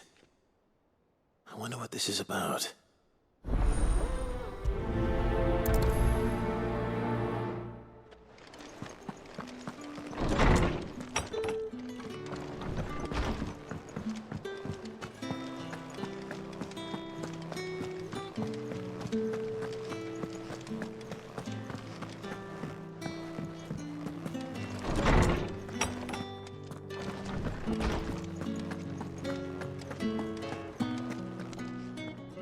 Lawsman Hippocrates, I received your note.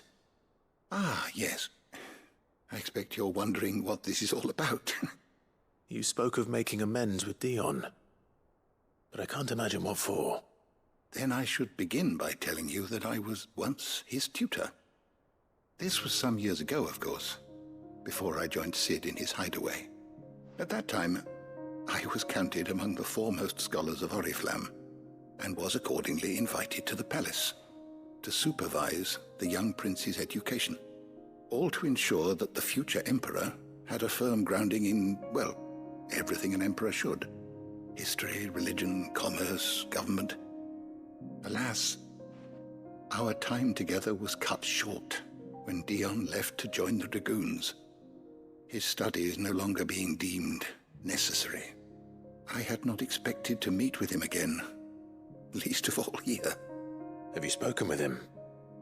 No, I have yet to find the right moment. His Highness always seems so preoccupied, especially when alone. I would not wish to disturb his ruminations with idle words of greeting. Not when I know he dwells upon the evil Ultima had him commit in the Dominion. The guilt weighs heavily on him, I know. But as you say, that was Ultima's doing. Surely you can't blame yourself. When I first met him, it was not guilt, but his people's expectations that weighed heavily upon him. And I did nothing to ease that burden. He bore it alone, until the day he could not bear it any longer. It is one of my greatest regrets that I only ever offered him my wisdom, when what he truly needed was friendship. The blame for Dion's transgressions lies not only on his shoulders, but on mine. I see. I'm ready to help you in any way that I can. Then I beg that you bring me a wild wyvern tail. Apothecaries across the ages agree that even to glimpse such a flower is to be granted inner solace. Fabulists and fraudsters all, of course. But there is oft a seed of truth to be found where even the most outlandish opinions align. Well, it can't hurt to try. Where can I find this flower? And how will I know it? You have seen cultivated wyvern tails before, I trust. The lily-white blossoms from whose roots the poisonous ink for the brand is distilled. Well, those which grow in the wild differ only in their purple hue. The harsher the environment in which they are raised, the deeper the color. There is a waterfall in Rickmal's roost across the strait, where the flowers once grew in abundance. Whether they still survive there, I know not. But try as I might, I can find no likelier location. It's all right. I'll find you a wyvern tail one way or another. Thank you, Clive. And please, be safe.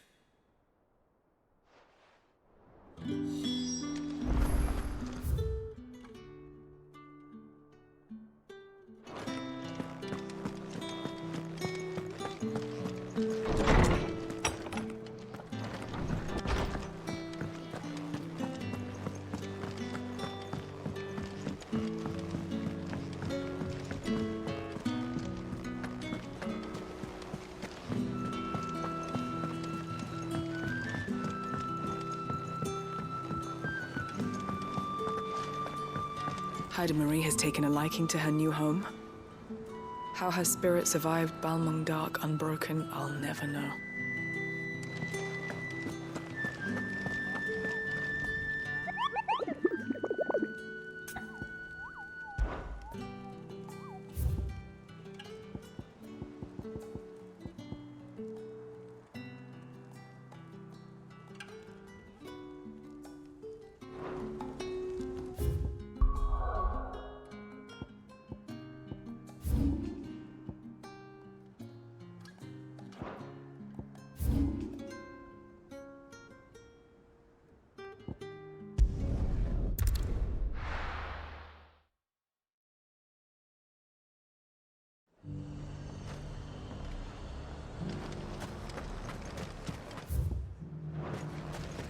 Garrison said they take another 100. And how might I help the garrison today?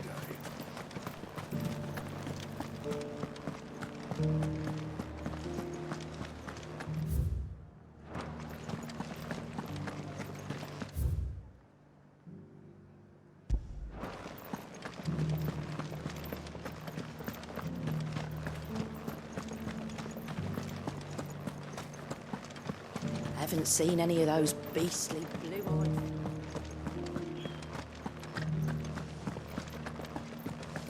Do be careful. I will.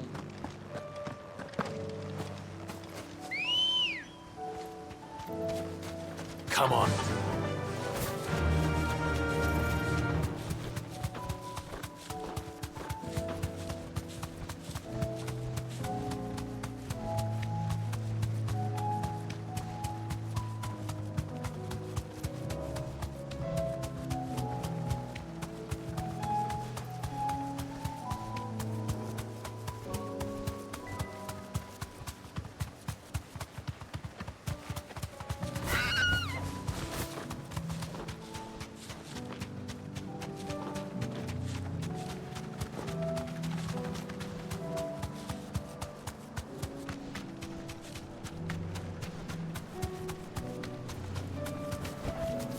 Be safe.